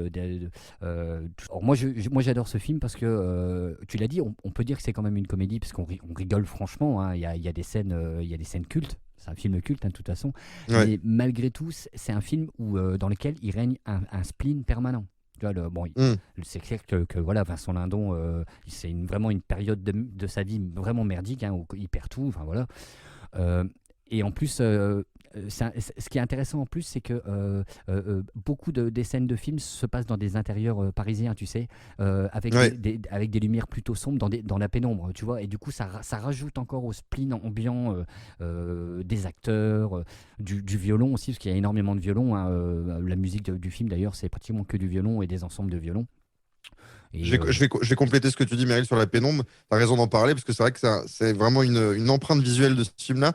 Des appartements parisiens, des très beaux appartements parisiens dans la pénombre, avec une espèce de lumière de fin d'été très parisienne, un peu orangée, qu'on retrouve d'ailleurs dans l'affiche, une affiche culte des années 90. Et c'est vrai qu'il y a ce côté orange, ce côté sombre qui donne vraiment l'identité visuelle. Et vraiment, c'est un film chiadé à tous les niveaux. Réalisation, montage, musique, acteur, c'est parfait. Ouais, les acteurs, ouais, faut en parler. Donc, tu vois, moi, en premier, alors Lindon est génial, mais bon, Lindon est très souvent génial de toute façon. Quasiment tout le temps. Ouais, ouais. Ce qui est loin d'être le cas de Timsit. Et là, moi, je trouve qu'il sort son rôle. C'est son rôle fétiche. D'ailleurs, pour moi, C'est son rôle. il ne jouera qu'un peu comme ça, hein. Alors, c'est pas un grand acteur. Moi, j'ai pas vu grand-chose avec lui. J'ai en tête que le cousin avec Chabat, où je trouvais qu'il était pas mal aussi. Mais il sort un petit peu un rôle à la Michou, beaucoup moins excentrique. Et voilà. Mais bon, c'est un petit peu, voilà, il a trouvé son registre de jeu là-dedans, quoi. Après, Il a un regard, Timsit, je t'interromps 2 secondes. Oui. Il y a un moment, ça se passe dans un métro, je sais plus, dans un métro ou dans un train, et il y a Timsit qui parle avec je ne sais plus qui, il est en train de bouffer un sandwich, ouais. et en fait, il est très drôle, il a une espèce de réplique très drôle, et juste après, il regarde le vide avec une espèce de tristesse Ah dans le oui, regard, oui. où on sent que ce mec-là, en fait, il est complètement paumé, il est incroyable. Je trouve que c'est vraiment une très belle scène. Arrête de me faire chier, t'auras pas de bière. Non, non, franchement, il est vraiment. Le duo fonctionne super bien. Il y a vraiment des très bonnes scènes, hein. Moi, j'adore la scène avec Michel Larocque qui engueule son mari, qui veut passer à la. Ouais. Enfin, voilà, il y a la super scène aussi de Zabou Bretman qui explique à Laurent Gamelon qui a toutes ses affaires derrière lui, qu'elle veut pas de lui dans sa vie, qu'elle est contente qu'il se voit comme ça de temps en temps, mais qu'elle veut rester toute seule chez elle. Enfin, voilà. Il y a vraiment énormément de grosses scènes, hein, dans le film. Donc là, il y a aussi la fameuse scène, moi, que j'adore de Maria Paco au milieu du film, qui explique qu'elle en a plein le cul de s'occuper depuis soit 50 ou 60 ans de sa famille, et que là, eh ben, elle est tombée amoureuse, éperdument amoureuse d'un mec en la présence de Jacques Franz. La voix française de Mel Gibson et de Niro. Merci, ouais. Tu l'as dit au début, c'est vrai que ça démarre sur les chapeaux de roue et ça ralentit un petit peu dans la deuxième moitié du film. Mais Ouais. enfin, voilà. Le film reste un film rythmé, tu ne t'ennuies pas. Il y a énormément d'humour, c'est très très bien joué. Il y a vraiment, comme tu l'as dit, on n'est pas loin du chef-d'œuvre.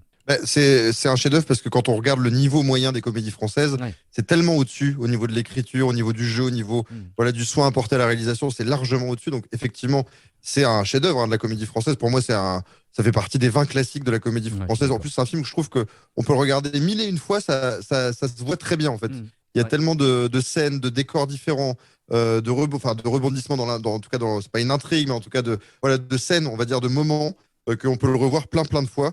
Voilà, moi, c'est un film que j'adore. En plus, il y a ce truc dans les dialogues, tu sais, où les personnages, en fait, ils ont tous des espèces de mantras dans leurs dialogues où ils répètent tous la même phrase, tout le temps. Donc, c'est-à-dire, je t'explique, je suis arrivé par là, machin. L'un à chaque fois reprend sa phrase, l'autre qui dit, je casse mon violon, je suis machin. Bref, il y a une espèce de truc comme ça qui pourrait être très agaçant, mais qui marche complètement dans ce film-là. C'est vraiment très, très fort.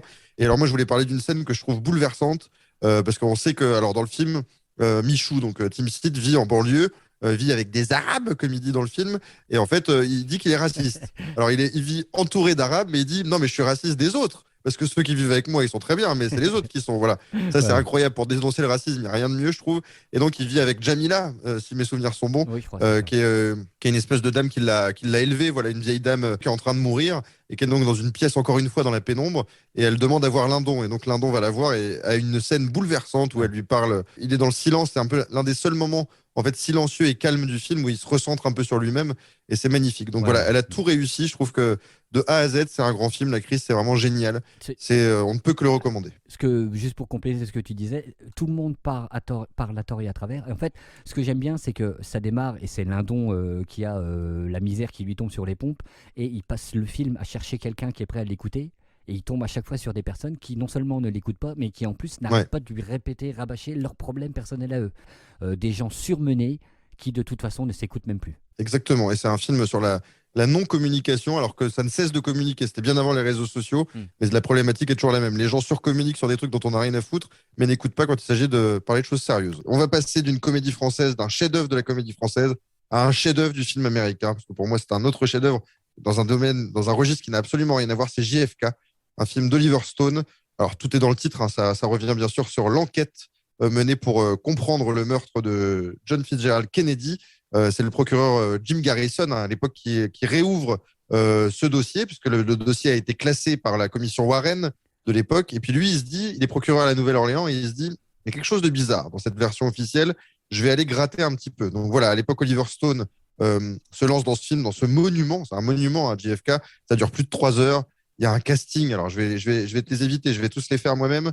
Donc bien évidemment, Kevin Costner dans le rôle de Jim Garrison, Gary Oldman dans le rôle de Lee Harvey Oswald, mais il y a également, alors qui je peux te dire, parce que là je prends tout dans le désordre, il y a Jack Lemmon, Vincent D'Onofrio, Sissy Spacek, Brian Doyle Murray, une fois de plus le frère de Bill Murray, Michael Rooker, Joe Pesci qui joue, Kevin Bacon, Walter Matthau, Prue Taylor Vince qu'on voit dans pas mal de films aussi de l'époque, Tommy Lee Jones qui est incroyable en clé chaud, l'acteur Thomas Milian, l'acteur italien, John Candy, voilà, il y a aussi Donald Sutherland dans cette espèce de rôle emblématique, voilà, cette scène sur le banc, magnifique. Enfin bref, c'est un casting, c'est même plus 5 étoiles, c'est un casting 12 000 étoiles.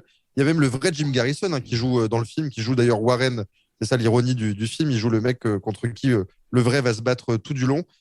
C'est un film monument absolument incroyable. Moi, je trouve que c'est un film parfait. Je l'ai vu énormément de fois malgré ces 3 heures. Moi, je suis pour tout dire, je suis fasciné par cette histoire de Kennedy. Ça m'a toujours fasciné. J'ai lu 1001 bouquins là-dessus. Ça m'a toujours plongé dans des questionnements pas possibles. Je trouve en plus que ça parle de l'Amérique, que ça parle même du monde dans son entièreté, avec tous ces complots, tous ces secrets qu'on nous cache, toutes ces choses qu'on ne nous dit pas.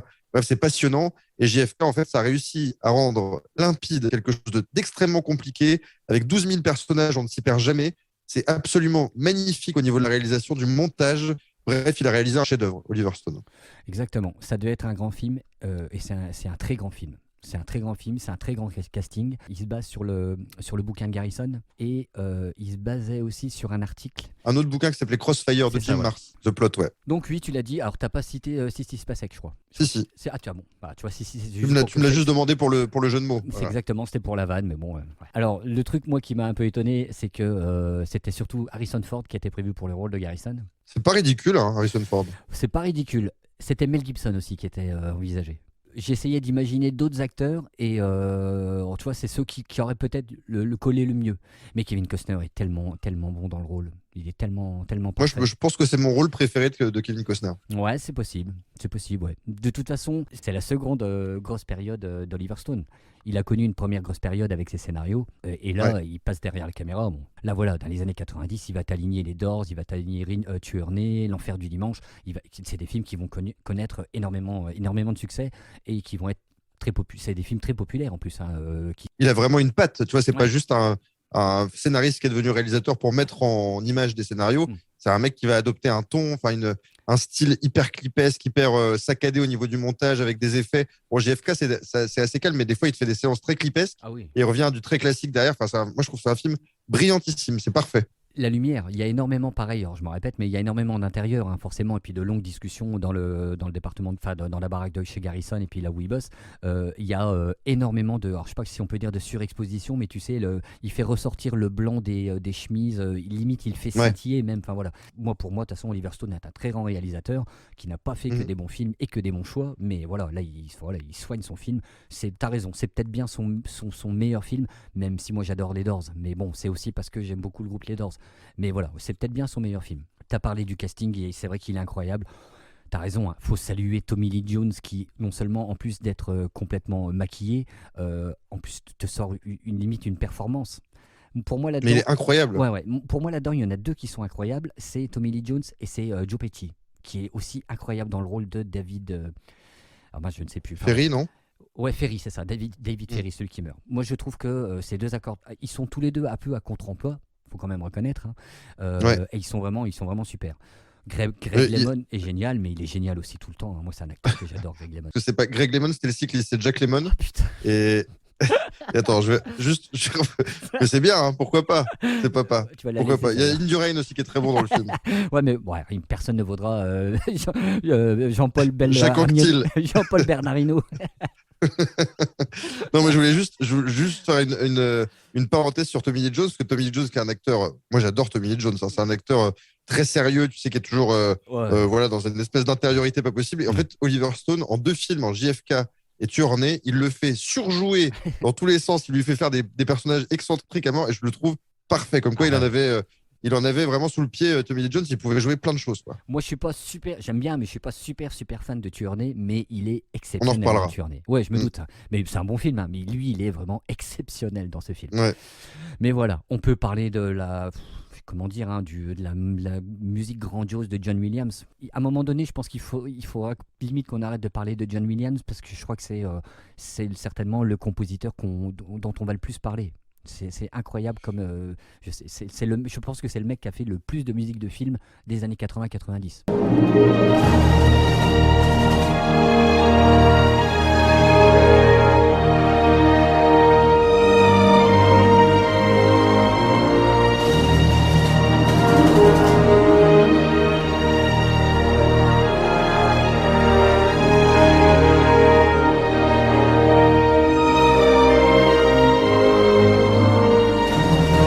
Voilà, donc c'est un grand film. Tu dis, tu as raison de le dire, Stone soigne sa réalisation, il soigne sa lumière, il profite souvent de la lumière et des volutes de tabac. Enfin voilà, il y a vraiment des plans qui sont chouettes.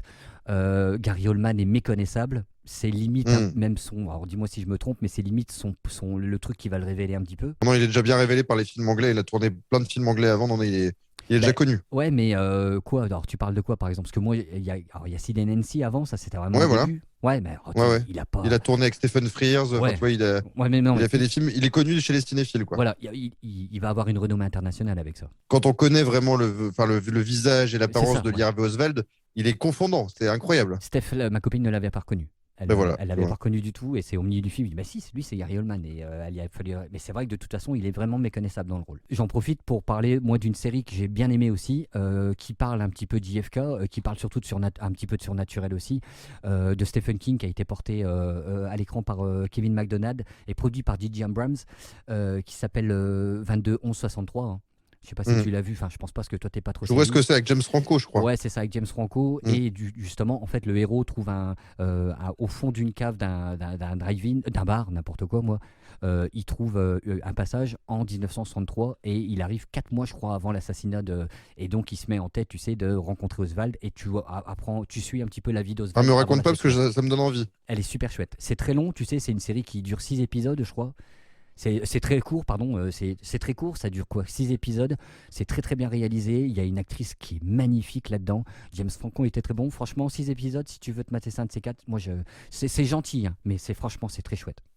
Moi, tout ce qui touche de près ou de loin au mythe JFK m'intéresse. Donc voilà. Tu peux parce que ça parle pas que de ça, hein, mais ça parle beaucoup d'Oswald. Ça m'intéresse, ça m'intéresse. Alors, ce qu'il faut dire, Meryl, c'est que c'est un film qui peut faire peur. JFK, ça dure plus de 3 heures. C'est un film un peu monument. Sur l'affiche, il y a le drapeau des États-Unis. Ça parle d'un fait historique. Voilà, c'est pas tout le monde n'est pas forcé de s'intéresser à la mort de JFK, bien évidemment. Mais moi, ce que je dis tout le temps aux gens à qui je conseille ce film, c'est que c'est un film extraordinaire parce que ça te fait comprendre des choses, comment dire, très compliquées avec une fluidité grâce à la mise en scène, grâce au montage. Il te fait comprendre les choses. C'est vraiment un pur film de cinéma, loin du film dossier, loin du film, voilà, un peu à la papa. Moi, par exemple, alors je vais me faire hurler dessus, mais par exemple, j'ai pas du tout apprécié le film de Spielberg, The Post, qu'il a fait récemment sur le milieu des journalistes, où je trouvais ça très plan-plan, alors que tout le monde a dit que c'était un chef-d'œuvre de mise en scène. Moi, j'ai trouvé ça très plan-plan, je me suis beaucoup ennuyé. Alors que là, JFK, pour le coup, pour moi, c'est vraiment une claque visuelle de chaque instant. Ça n'arrête pas, ça fourmille. Alors, au niveau des acteurs, ça fourmille également. Tout le monde est parfait, tout le monde est là pour jouer vraiment dans un grand film.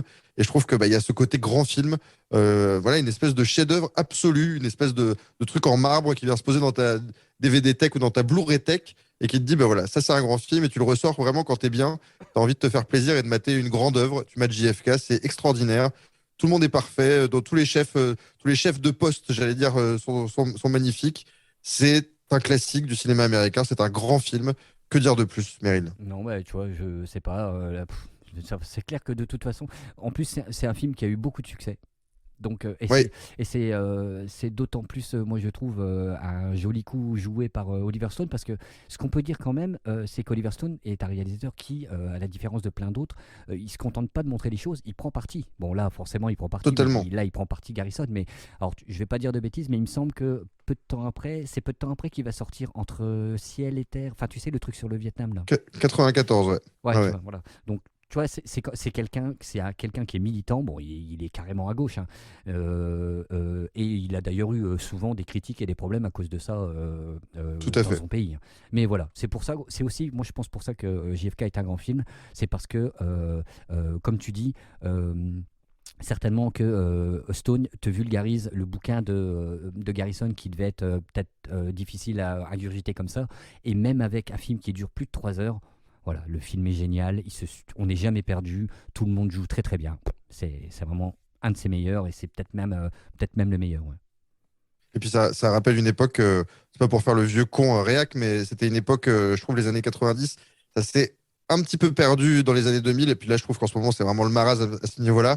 C'est des films, tu sais, des films intelligents pour un public adulte. Ouais, C'est-à-dire ça, ouais. que voilà, ça ne fait aucune concession aux ados, aux gamins qui vont venir payer leur ticket. C'est vraiment un film entre guillemets pour adultes, parce que moi je l'ai adoré quand j'étais ado, ce film-là, ou même enfant, mais vraiment où ça se prend au sérieux, c'est presque pédagogique, ça te prend par la main et ça t'accompagne dans un univers filmique, scénaristique, bref, de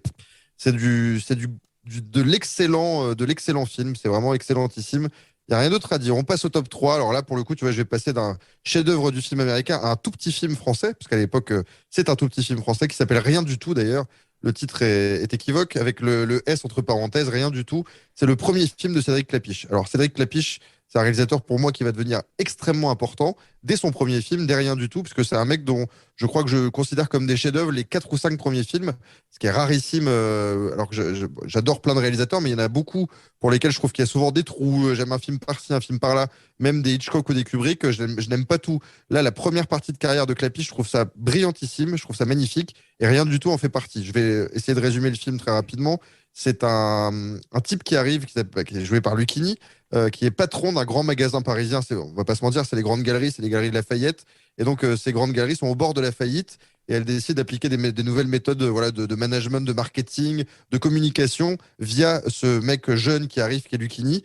Et voilà, donc on va suivre la vie de cette grande entreprise à travers les caissières, les gens de la sécurité, les comptables, la direction. Ça va être un microcosme qu'on va suivre. Et en fait, Clapiche, dès son premier film, je trouve, est absolument incroyable. Je trouve qu'il dépeint les rapports humains comme personne. Il a une espèce de sens du dialogue, de sens du jeu. Tout le monde est parfait. Bref, je trouve ça un film magnifique, Rien du tout. C'est coécrit par Clapiche et Jackie Berroyer, que j'aime beaucoup aussi. Et voilà. Est-ce que tu avais déjà vu ce film, Meryl? Qu'est-ce que tu en as pensé? J'avais pas vu le film, mais par contre l'affiche, je la connaissais. Je l'avais vu passer. Ouais. Parce qu'elle bon, elle est très, enfin voilà, elle est particulière l'affiche. Elle est drôle. Les lunettes. Elle est très années 90, très des chiens. Ouais, voilà, merci. Ouais, avec les lunettes comme ça. Enfin voilà, bref. Moi, je suis d'accord avec toi. La patte de Clapiche, elle est évidente. La manière de filmer en plan serré comme ça, la manière de montrer ce qui se passe ailleurs à travers le regard de quelqu'un d'autre. Enfin voilà, il y a pas mal de ces habitudes de réalisateurs qui sont dans le film. Par contre, au final, moi je trouve qu'il manque. Je sais pas ce qui manque à ce film, tu vois.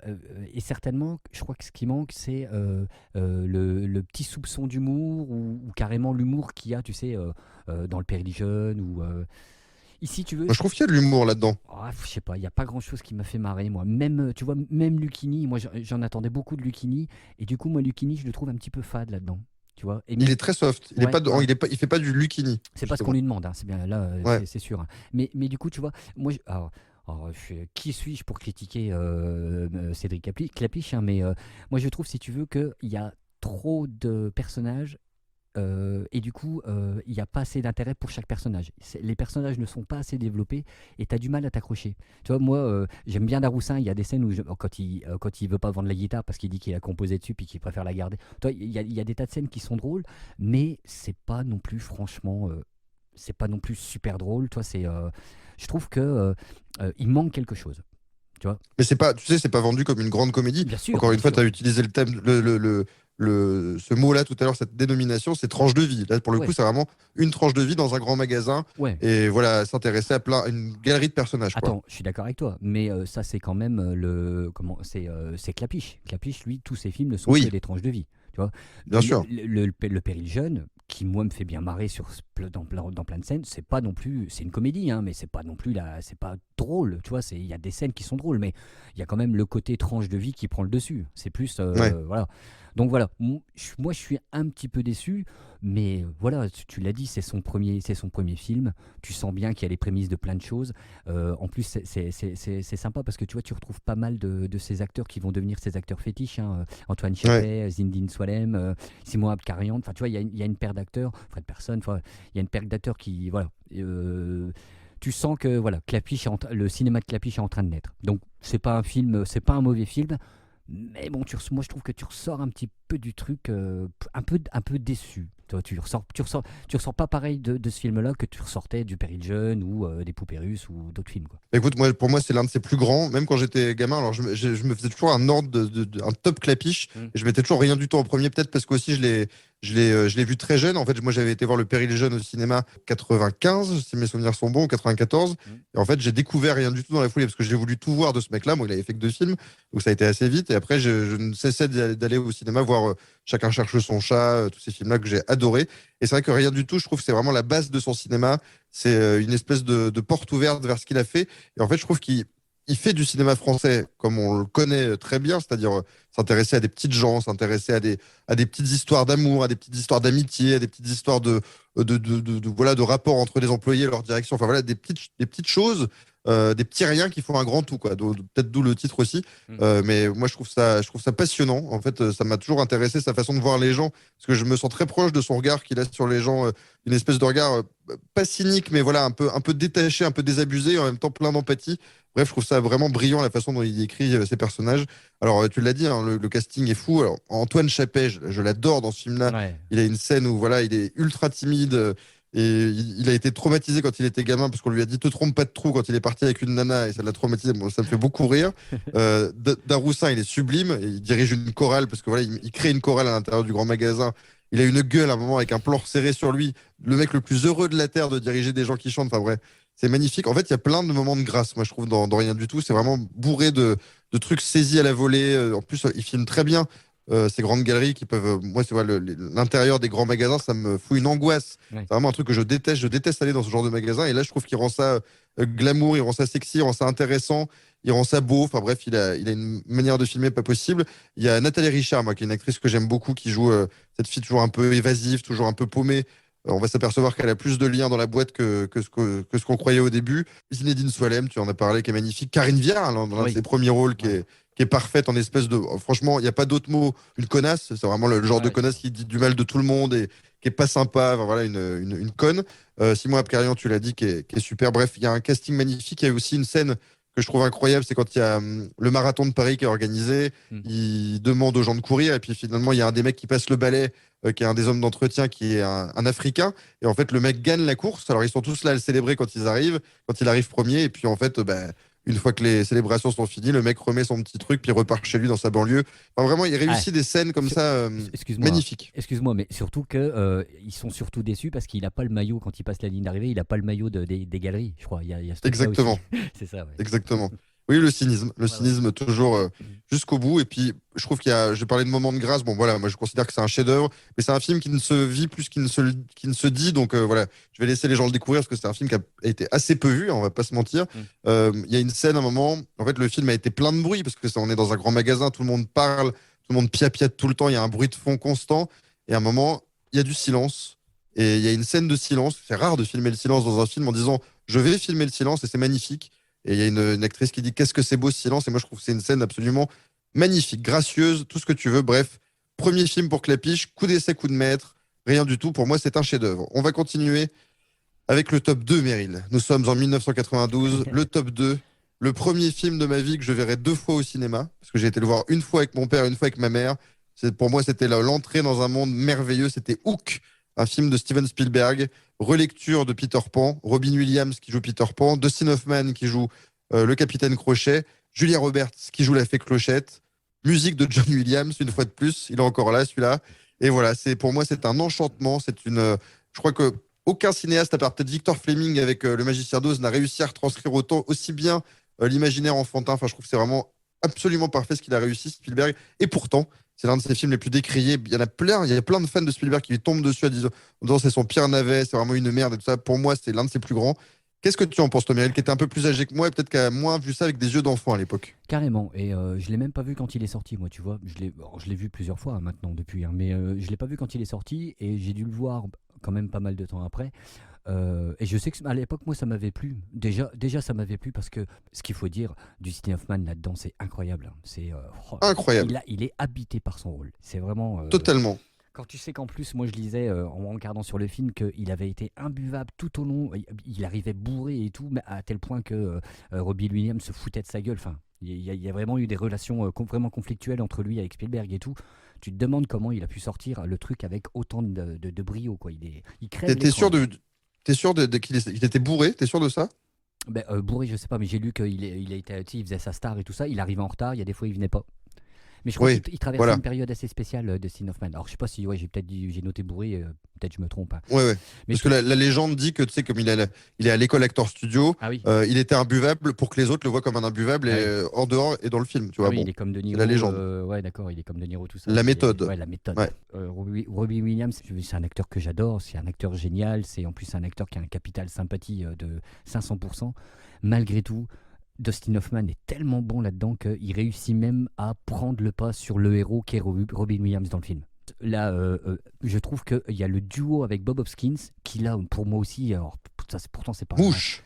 Voilà, c'est pas un acteur, moi je l'aime bien, mais c'est pas un acteur de génie non plus. Il est exceptionnel. Ils sont tous les deux, ils font le film à tous les deux, moi je trouve, tu vois. Meryl, moi si je peux me permettre, en fait, tu dis que le capitaine Crochet est plus fort que Peter Pan. Le titre, Hook, ou la revanche du capitaine Crochet. Quoi qu'il arrive, c'est un film où le héros, en fait, est le méchant, quasiment. Le scénar, d'ailleurs, hein, tu l'as dit un petit peu à demi-mot au début, mais c'est un script qui a été remanié par, alors attends, comment il s'appelle? Jim Hart, je sais pas comment ça dit, Hart. James Hart, ouais. James Hart, je crois que c'est obligé. Je me suis encore planté, j'ai noté le nom. Et c'était sur une idée de son gamin, je crois. Exactement. Donc, qui a été un peu trituré avec Nick Castle aussi, qui a bossé sur pas mal de scripts. Nick Castle, le Punisher, tu veux dire? Si je dis pas de bêtises, je vais vérifier tout de suite, mais c'est celui qui est dans le costume de Michael Myers dans Halloween et qui est devenu à la fois scénariste et voilà. D'accord, putain, mais tu vois, je savais pas. Voilà, moi je trouve aucune fausse note. Alors, faut quand même dire qu'il y a malgré tout il y a un gros côté film pour enfants. Hein, moi, je peux comprendre qu'il y a certaines personnes qui n'est pas adhérées, parce que c'est vrai qu'il y a un gros côté film pour enfants. Et puis, je vais peut-être dire un truc un petit peu pas vrai, mais j'ai l'impression que c'est le dernier film qui est tourné en studio avec des décors réels. C'est magnifique. Mais j'ai l'impression que c'est la dernière fois qu'on voit ça au cinéma, moi. C'est pas la dernière fois, parce qu'après, il y a eu par exemple Waterworld qui a été tourné en vrai décor. Ouais. Enfin, tu vois, il y en a eu des films comme ça, mais c'est vrai que mettre autant de pognon dans un film de studio où c'est tourné, où tous les décors sont surléchés, c'est magnifique. c'est vrai que ça paraît une autre époque du cinéma, quoi. Ouais. Après, il y en a pas. Tu vois, c'est pas non plus gigantesque, hein. Tu vois, tu parlais de Waterworld. Là, bon, le studio, il a ses limites, le décor a ses limites. Tu vois, c'est même maintenant. Moi, j'ai vu la version Blu-ray. Bon, tu sens un petit peu le fait main, quoi, si je peux dire. Bon, ça nuit pas au film, hein, parce que de toute façon, tu regardes un film, un conte, un petit peu. Donc, tu vois, moi, je trouve que ça participe à l'enchantement du truc, tu vois. Mais enfin voilà. Un mot sur la BO de Williams, quand même, Meryl. Ouais, bah. Avant qu'on l'écoute. Oui, on va en écouter un petit bout, mais je ne sais plus quoi dire maintenant, moi, sur les BO de Williams, parce que non seulement elles sont géniales, et en plus, elles ressemblent même pas. Tu vois, c'est un mec qui arrive à se renouveler à chaque film. C'est incroyable. Ouais. Tu vois, même sur Maman, j'ai raté l'avion, la musique, elle est géniale. C'est quand même incroyable, tu vois. Surtout, on parlait du premier. Le premier, c'était un truc, c'était pas évident que ça allait être un gros succès. Et lui, il te sort une musique comme s'il te faisait la musique pour un Star Wars, tu vois.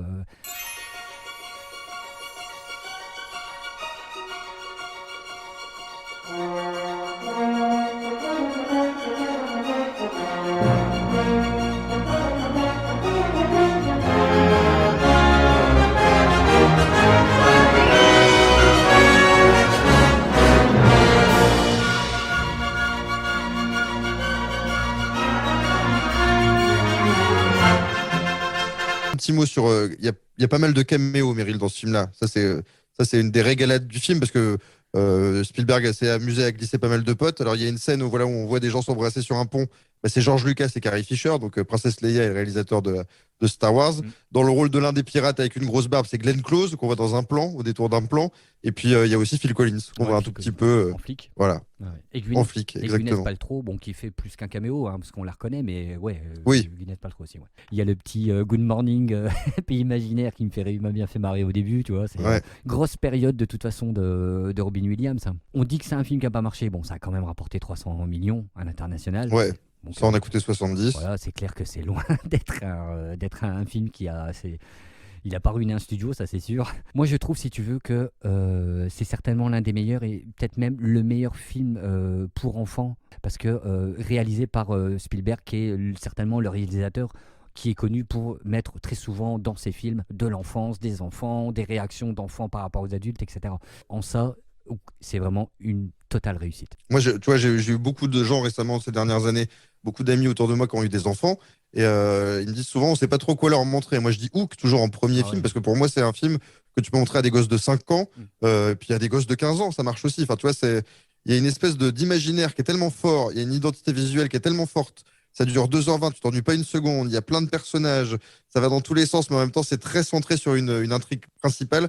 C'est brillant, quoi. C'est vraiment absolument incroyable. Et en plus, c'est faire du cinéma pour les enfants, mais en le faisant sérieusement, quoi. Voilà. Et puis en plus, toi, limite, même, pour moi, c'est limite plus du théâtre, ce film-là, tu vois, parce que c'est carrément un huis clos, ça se passe tout le temps quand c'est le pays imaginaire. Et du coup, c'est du théâtre, et c'est d'autant plus un vrai régal parce que les caméras prennent leur temps, elles traînent sur les acteurs.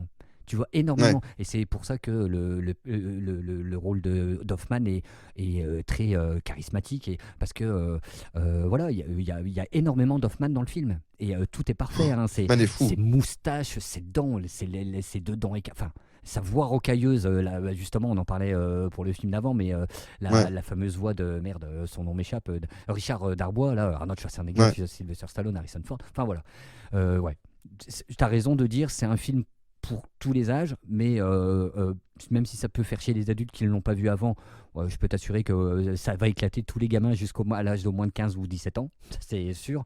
On peut peut-être juste parler en vitesse de Julia Roberts, parce que c'est quand même à un moment qui est super, hein. Elle est vraiment super dans le rôle. C'était un peu particulier. Elle est rayonnante. Elle est rayonnante. On fait clochette. Ouais. Et c'est d'autant plus étonnant parce que tu sais que quand on sait que déjà elle a tourné la moitié du film toute seule dans un studio avec un fond vert, hein, parce que elle passe énormément de temps quand elle vole, etc. Toutes ces parties-là, et puis qu'elle est toute petite. Et quand le film est sorti, moi j'avais pas trop capté, mais elle s'est fait défoncer par la critique. Ah oui. J'ai lu je te le trucs, confirme. c'est incroyable. Elle s'est vraiment fait défoncer. Alors que, mais moi je la trouve parfaite dans le rôle. Elle est géniale. Mais tu sais pourquoi elle avait touché une somme débile à l'époque pour jouer un tout petit peu dans ce film-là. Et en fait, les critiques et les journalistes l'ont pris en grippe, l'ont prise en grippe à cause de ça. Elle a dû toucher, je sais plus, 2 ou 3 millions alors qu'elle a 3 scènes dans le film. Et tout le monde avait trouvé ça indécent. En plus, a priori, elle s'était comportée comme une diva sur le plateau. Elle était odieuse. Elle s'est fritée avec Spielberg. Enfin bref, elle avait terni sa réputation avec ce film alors qu'elle était plutôt la petite fiancée de l'Amérique et elle s'était un peu flinguée en devenant une diva, une espèce de nana qui touchait plus terre, quoi. Ah, d'accord, il y avait aussi un peu de sa responsabilité. Moi, je croyais que c'était. Voilà. Non, parce que intrinsèquement dans le film, elle est géniale. Ouais. Ah oui, elle est super. Elle est parfaite pour le rôle. Toi, Steph, j'ai regardé avec Steph qui disait ouais, elle est pas terrible en fait. Moi, je trouve. Moi, je trouve qu'elle a la grâce, elle a tout ce qu'il faut, elle a la voix, elle a. Bref, voilà. En tout cas, on est à des années-lumière de Maman, j'ai raté l'avion. Là, on est vraiment dans un très très grand film. Moi, je trouve qu'il faut pas comparer l'incomparable. Ouais. Maman, j'ai raté l'avion. C'est un film pour enfants qui est génialissime à revoir aujourd'hui. Hook, c'est un film pour enfants qui est un chef-d'œuvre. C'est autre chose. Il y a une patte Spielberg, de toute façon, qui est indépassable au niveau de la réalisation. Il fait des scènes de Peter Pan avec les enfants perdus. Voilà, toute cette histoire aussi des enfants perdus qui est super avec la matérialisation de la bouffe par le fantasme et tout ça. Enfin bref, c'est un film vraiment qui a plein de couches.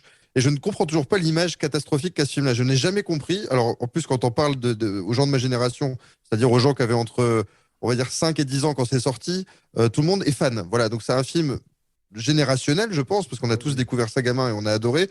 Mais je me rappelle très bien que mes parents ont adoré quand ils l'ont vu avec moi, que c'est un film que tu montres aujourd'hui à des adultes. Ils adorent, donc je ne comprends pas la mauvaise presse de ce film et je trouve ça totalement injustifié.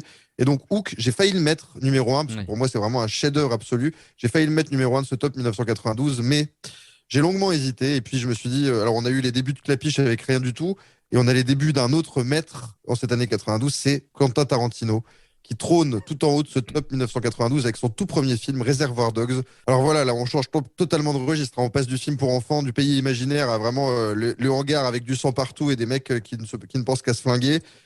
C'est un film, j'ai l'impression, tout a été dit. Voilà, Reservoir Dogs, c'est un film, c'est un classique de chez classique. Ce qu'on peut dire, parce que les gens sinon détestent qu'on ne le dise pas, c'est qu'il s'est clairement inspiré, voire qu'il a clairement plagié pas mal de films de Hong Kong, dont un film qui s'appelle City on Fire de Ringo Lam, dont il a plagié pas mal de trucs. Il a repris aussi les noms Mr. Pink, Mr. Red, des pirates du métro dont on avait parlé dans un podcast antérieur. Bref, Tarantino débute sa carrière en plagiant, en reprenant des éléments, mais en le faisant mieux. Et on va lui en vouloir toute sa vie. Alors, il y a des gens qui vont adorer ça, comme moi ou comme toi, Meryl, je pense. Puis il y a des gens qui vont lui cracher dessus en disant c'est un plagieur, c'est un voleur. Moi, je ne pense pas. Je pense que c'est un recycleur et c'est le plus grand, d'ailleurs, des recycleurs. Je suis entièrement d'accord avec ce que tu viens de dire. Pour moi, tu peux tout recycler quand tu arrives à faire mieux. Et là, en plus, moi, je l'ai regardé, un City of Fire. Bon, lui, il est fan de tout ça, hein, mais le film, ça casse pas des briques. Hein. Il y a des scènes d'action qui sont chouettes, mais voilà, quoi. Voilà. On se fait chier dans cette scène. Carrément, de toute façon, Ringo Lam, tu vois, quoi. Bon, bref.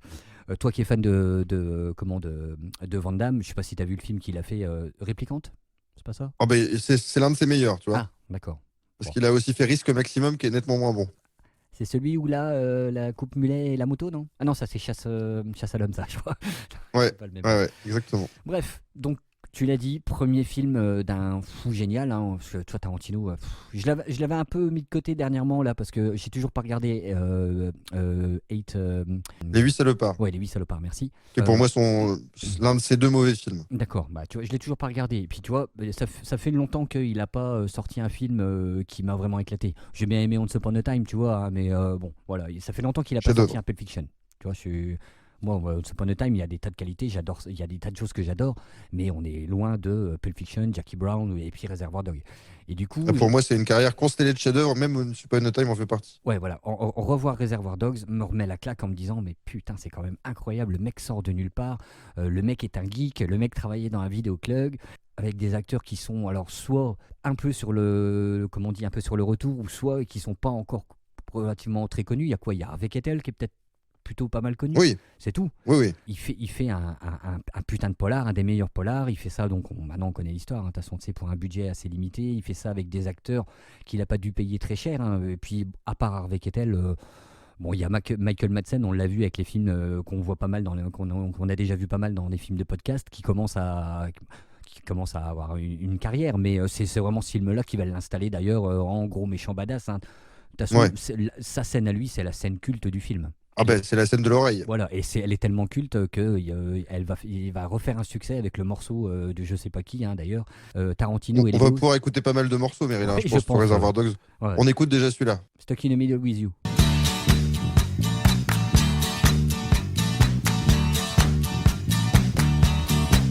Well, I don't know why I came here tonight. I got the feeling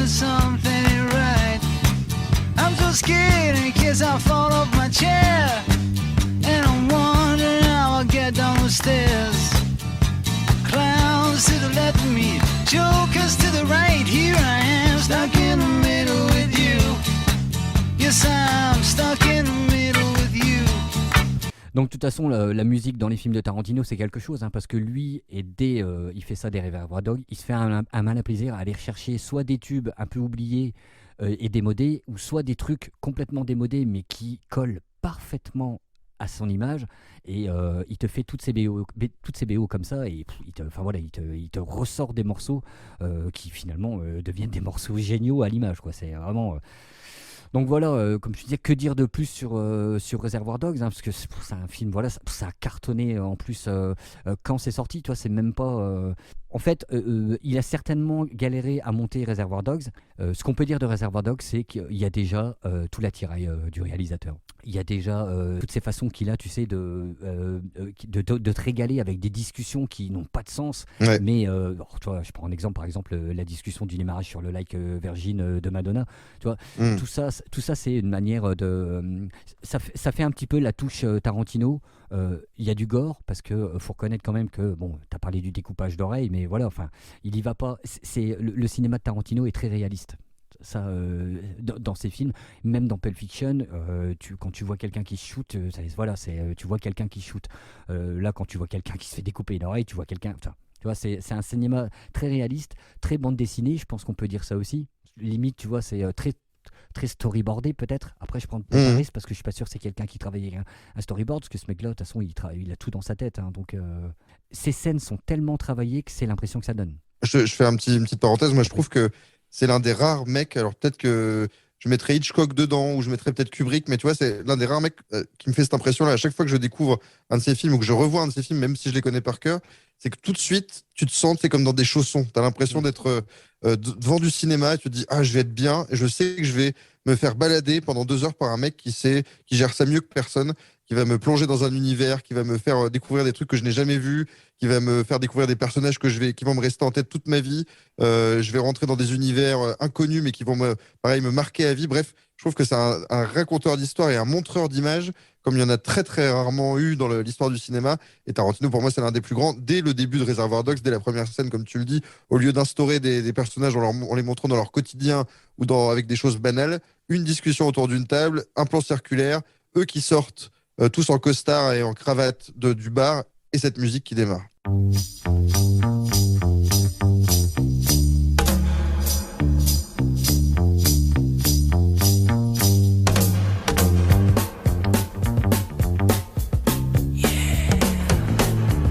Le respect dès ce film-là, parce que son film, il a même pas eu à subir une traduction française, tu vois, une horrible traduction française. Il a gardé et c'est tant mieux d'ailleurs, parce que c'est bien, ça sonne bien mieux d'ailleurs, de toute façon, que n'importe quel. À l'époque, il y a relativement peu de gens qui l'ont vu au cinéma, on va pas se mentir. Ouais. C'était pas un succès au cinéma, ça a coûté 1 million, ça en a rapporté 3 dans le monde. Voilà, c'est vraiment un succès de marge, mais c'est devenu culte en VHS. Et moi, je me rappelle très bien de cette marque cet éditeur de films en VHS qui s'appelait Delta Video, qui sortait généralement, alors soit des nanars un peu qui tiraient vers le film d'arts martiaux, soit des nanars avec Lorenzo Lamas, enfin tu vois, ce genre de merde. Et là, ils sortaient, je pense qu'ils ont eu les droits de Reservoir Dogs, ils se sont rués dessus, et ils en ont fait une super édition avec les super sous-titres et tout. Donc moi, je l'ai sifflé, la cassette Delta Video de Reservoir Dogs, je la connaissais très très bien. Bon, je reviens juste à ce que je disais tout à l'heure. Voilà, on a tous les ingrédients du cinéma de Tarantino des Reservoir Dogs. Donc déjà, ça, c'est beau, parce que tu vois, c'est même pas un mec qui sait, il sait bien sûr qu'on s'améliore en travaillant, mais c'est un mec qui avait déjà tout ce talent-là dès le démarrage. Tu vois, ça c'est quand même incroyable. Inné, voilà, ouais, c'est ça. Et notamment cette espèce, comment je peux dire, cette espèce d'affection à, tu sais, jouer avec les effets de narration, la temporalité, enfin.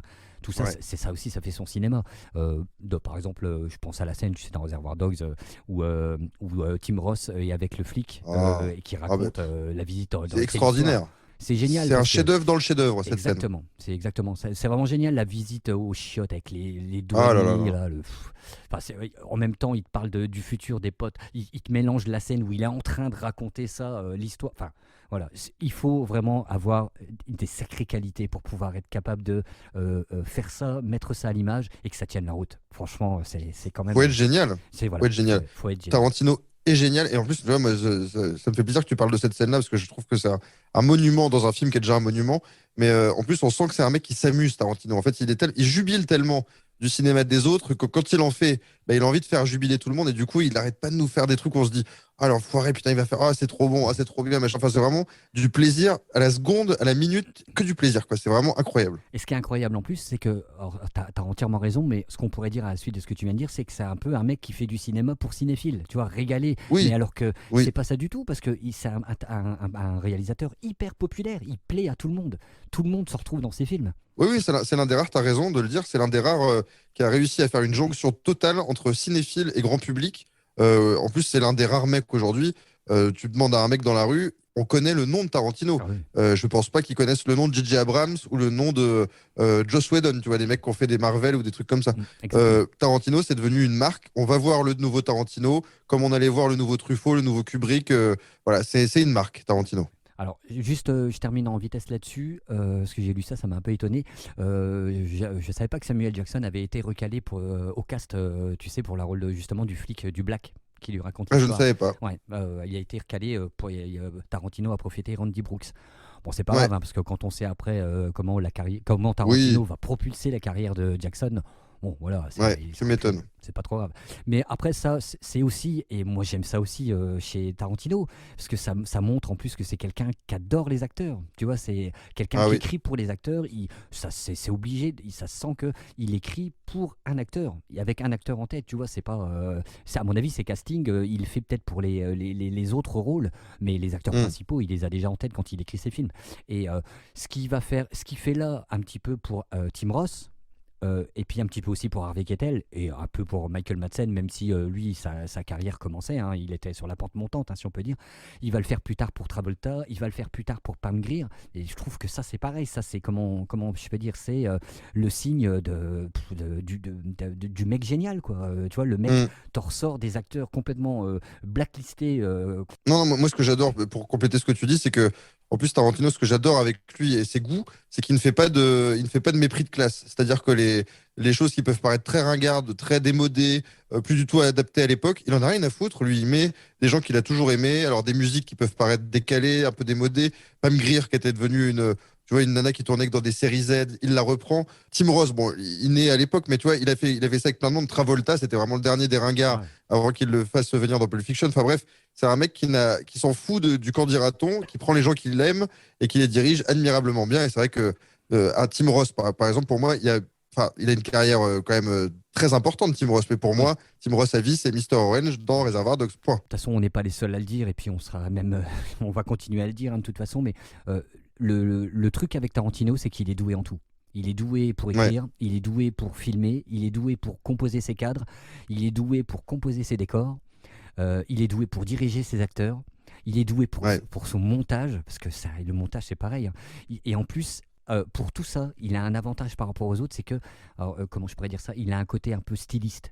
Il est capable de, tu sais comment on dit, il te met la violence enfin, je sais pas comment dire, mais tu vois, il te la présente de telle manière à ce que t'en prends plein la gueule. Tu vois, c'est pas Michael Bay en plus, tu vois, c'est pas à coup d'effets, de numérique, de tout ce que tu veux. C'est il arrive, c'est incroyable parce qu'il arrive à te faire un cinéma très réaliste et en même temps qui est quand même un petit peu tapageur. Je sais pas si tu vois ce que je veux dire, mais Oui, totalement.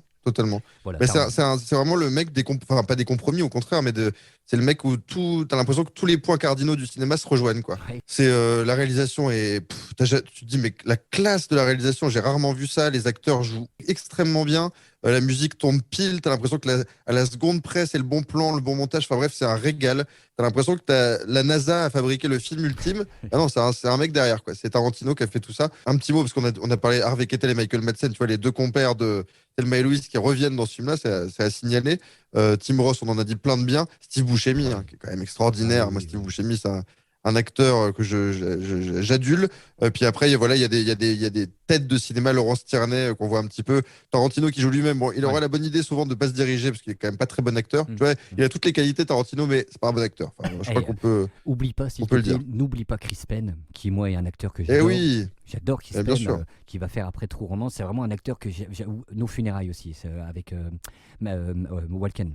Voilà, c'est un va acteur le qu'on faire, voit pas ouais. beaucoup, mais moi c'est vraiment un acteur que j'apprécie beaucoup. Et là, il est excellent. La fameuse scène finale qui est géniale, hein, où ils se flinguent tous. Alors, je vais juste en parler parce que j'ai lu ça plein de fois sur Internet. Je sais pas si toi t'as vu aussi. J'ai regardé et c'est vrai que quand tu fais pas attention, tu vois pas parce que tu sais en fait, Harvey Keitel, il tue deux personnes. Il tue le père et le fils. Il tue Joe Ouais. et il tue donc Chris Penn. Et en fait, c'est vrai que à la première vue, tu vois pas qu'il tire deux fois. Et en m'enseignant, je me suis dit, bah oui, c'est vrai, tiens. Et en revoyant la scène, si, tu vois qu'il tire deux fois, en fait. Il joue avec tous les codes du cinéma, quoi. Ouais, Voilà, ouais. en plus, c'est pour ça que c'est des films qu'on peut revoir et revoir et revoir. Un petit mot sur Chris Penn, quand même, tu te dis, on le voit pas assez. Il est mort très jeune, hein, Chris Penn. Ah oui. Il est mort à 40 ans. Ah Ouais, ouais. d'accord, tu vois, je savais pas. Il a eu je pense qu'il prenait beaucoup de choses. Il prenait peut-être trop d'alcool, peut-être trop de drogue, et il est mort d'une défaillance cardiaque à 40 ans en 2006, exactement. Putain, je suis d'accord. Qui était le grand frère de Sean Penn, d'ailleurs. Tout à fait, ouais. Faut le rappeler. Il lui ressemble hein, quand même. Hein. Il lui ressemble un petit peu, ouais, voilà. Quand je t'ai envoyé la liste pour 92, tu m'as dit au tout début, on savait ce qu'on pensait l'un et l'autre de Tarantino, donc il n'y avait pas de suspense derrière ça, mais tu m'as dit, putain, j'ai revu Reservoir Dogs et c'est extraordinaire, quoi. C'est vrai que c'est des films, ça ne vieillit pas, tu vois. Moi, j'ai dû le voir en 94 pour la première fois. J'ai dû le mater peut-être une quinzaine de fois dans ma vie et je pourrais le remater encore 15 fois. C'est un plaisir constant. C'est un plaisir de chaque instant. Et en plus, il est vraiment à part dans sa carrière, malgré tout, même si je disais qu'il y avait tout. Il est vraiment à part, déjà de par son budget, et puis parce que ça n'empêche que c'est d'autant plus incroyable que ça reste un petit film, finalement. Ah oui, tout à fait. Avec un petit film, il te fait un chef-d'œuvre, quoi. Tu vois, c'est un petit chef-d'œuvre, ce truc-là. Bah, il y a eu après une espèce de cancer. Il y en a eu plein, hein, de cancers comme ça du cinéma. Il y a eu le cancer de ceux qui voulaient être Tarantino et qui prenaient une caméra un peu foireuse, qui mettaient $20,000 et qui faisaient des films avec des mecs qui se tirent dessus en tenant le flingue de côté, en faisant un peu les mafieux et tout ça. C'était une catastrophe. Il y en a eu tellement dans les années 90 avec, tu sais, un peu justement des mecs un peu has-been qui venaient tourner là-dedans, qui venaient cachetonner. Enfin, moi, j'ai des souvenirs de films comme ça. C'était une catastrophe. Bref, en tout cas, Reservoir Dogs, ça reste une espèce de totem, je trouve, dans le cinéma moderne américain. Tarantino est un totem également. Du coup, ça va me permettre de rappeler le top 1992, Meryl. Reservoir Dogs en numéro 1, Hook en 2, Rien du tout de Cédric Clapiche en 3, JFK, Oliver Stone en 4, La crise, Colin Serrault en 5, La belle histoire, Claude Lelouch 6, Le petit homme, Jodie Foster en 7, Maman, j'ai encore raté l'avion de Chris Columbus en 8, Les hommes d'honneur de Rob Reiner en 9, 10e position, C'est arrivé près de chez vous du trio Bonzel, Belvaux, Poulvord, 11e, Wensford de Penelope Series avec Mike Myers, 12e, Jean Poiret qui a réalisé Le Zèbre et enfin 13e, Bébel, L'inconnu dans la maison, Georges Laudner et bien sûr on revient sur le film dont tu voulais parler mais pas moi, Impitoyable de Clint Eastwood avec le beau Clint, Gene Hackman, Morgan Freeman et Richard Harris. Une année franchement copieuse, 1992. Oui, il n'y a pas franchement de film il y a pas de film que j'ai détesté déjà. Il y a quelques films, bon, bah voilà. La belle histoire, tu voulais quand même fracasse. Oui, c'est vrai, je l'ai un peu. Oui. Alors, mettons la belle histoire de côté, voilà. À part la belle histoire, toi, même rien du tout. Hein, c'était quand même un plaisir de le regarder, ne serait-ce que pour voir le premier Clapiche, voilà, et puis la naissance de son cinéma. C'est vrai que la belle histoire, je le fous de côté, par contre. Mais tu te rends compte, cette année 92, elle a vu les débuts de Tarantino et de Clapiche. Ce sont quand même deux cinéastes en tout cas, qui vont beaucoup compter pour moi. Alors, et de Poulvord. Et de Poulvord, tu as raison. Moi, je me mets toujours dans la tête des gens qui nous écoutent ou qui regardent ça un peu de haut, parce que moi, ça m'arrive aussi d'écouter des podcasts et de prendre ça de haut en me disant faut vraiment avoir des good shots pour. Et ce qui est marrant, c'est que Clapiche était un cinéaste, tu vois, qui a été adoré dès le début. Et aujourd'hui, il y a une espèce de petit truc de classe, de petit mépris de classe sur oui, c'est un mec un peu populaire, qui a fait des films un peu moyens. Il faut quand même se remettre au début de Clapiche et voir que c'était vraiment un cinéaste qui a compté dans le cinéma français, qui a apporté un ton nouveau, qui s'est inspiré de plein de gens et qu'on a fait une espèce de cocktail excellent, un peu comme Tarantino qui a pris des cinémas asiatiques, des cinémas américains, des cinémas italiens pour en faire des chefs-d'œuvre. Voilà, donc c'est des mecs qui ont été des cinéphiles, des réalisateurs cinéphiles qui sont devenus des grands réalisateurs. C'est toujours beau à noter. On se retrouvera pour 93, Meryl. Hein. Oui, on va continuer. Bien sûr. Et oui, on va continuer. On ne lâche rien. Alors, il faut le dire, hein, nous, on enregistre les podcasts bien avant. Alors, si on fait des fois des références à une actualité récente et tout, c'est parce qu'on a enregistré bien avant. Mais voilà, on va dire qu'on n'enregistre pas au moment où on diffuse. On peut dire ça. Mais voilà, c'était un plaisir, encore une fois, de partager ça avec toi, Meryl. Je te remercie. C'est moi qui te remercie, mon cher César. On se donne rendez-vous en 1993. Exactement. Là où on va, il n'y a pas de route, Meryl. Exactement, Doc. À bientôt. Ciao, ciao.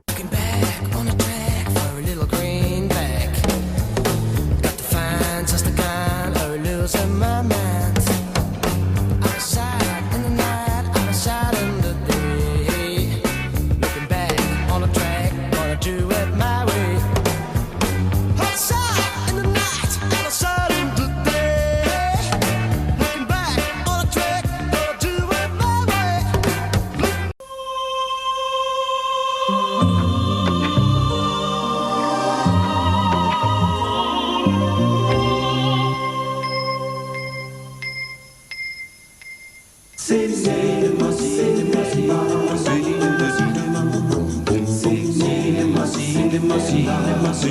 cinéma.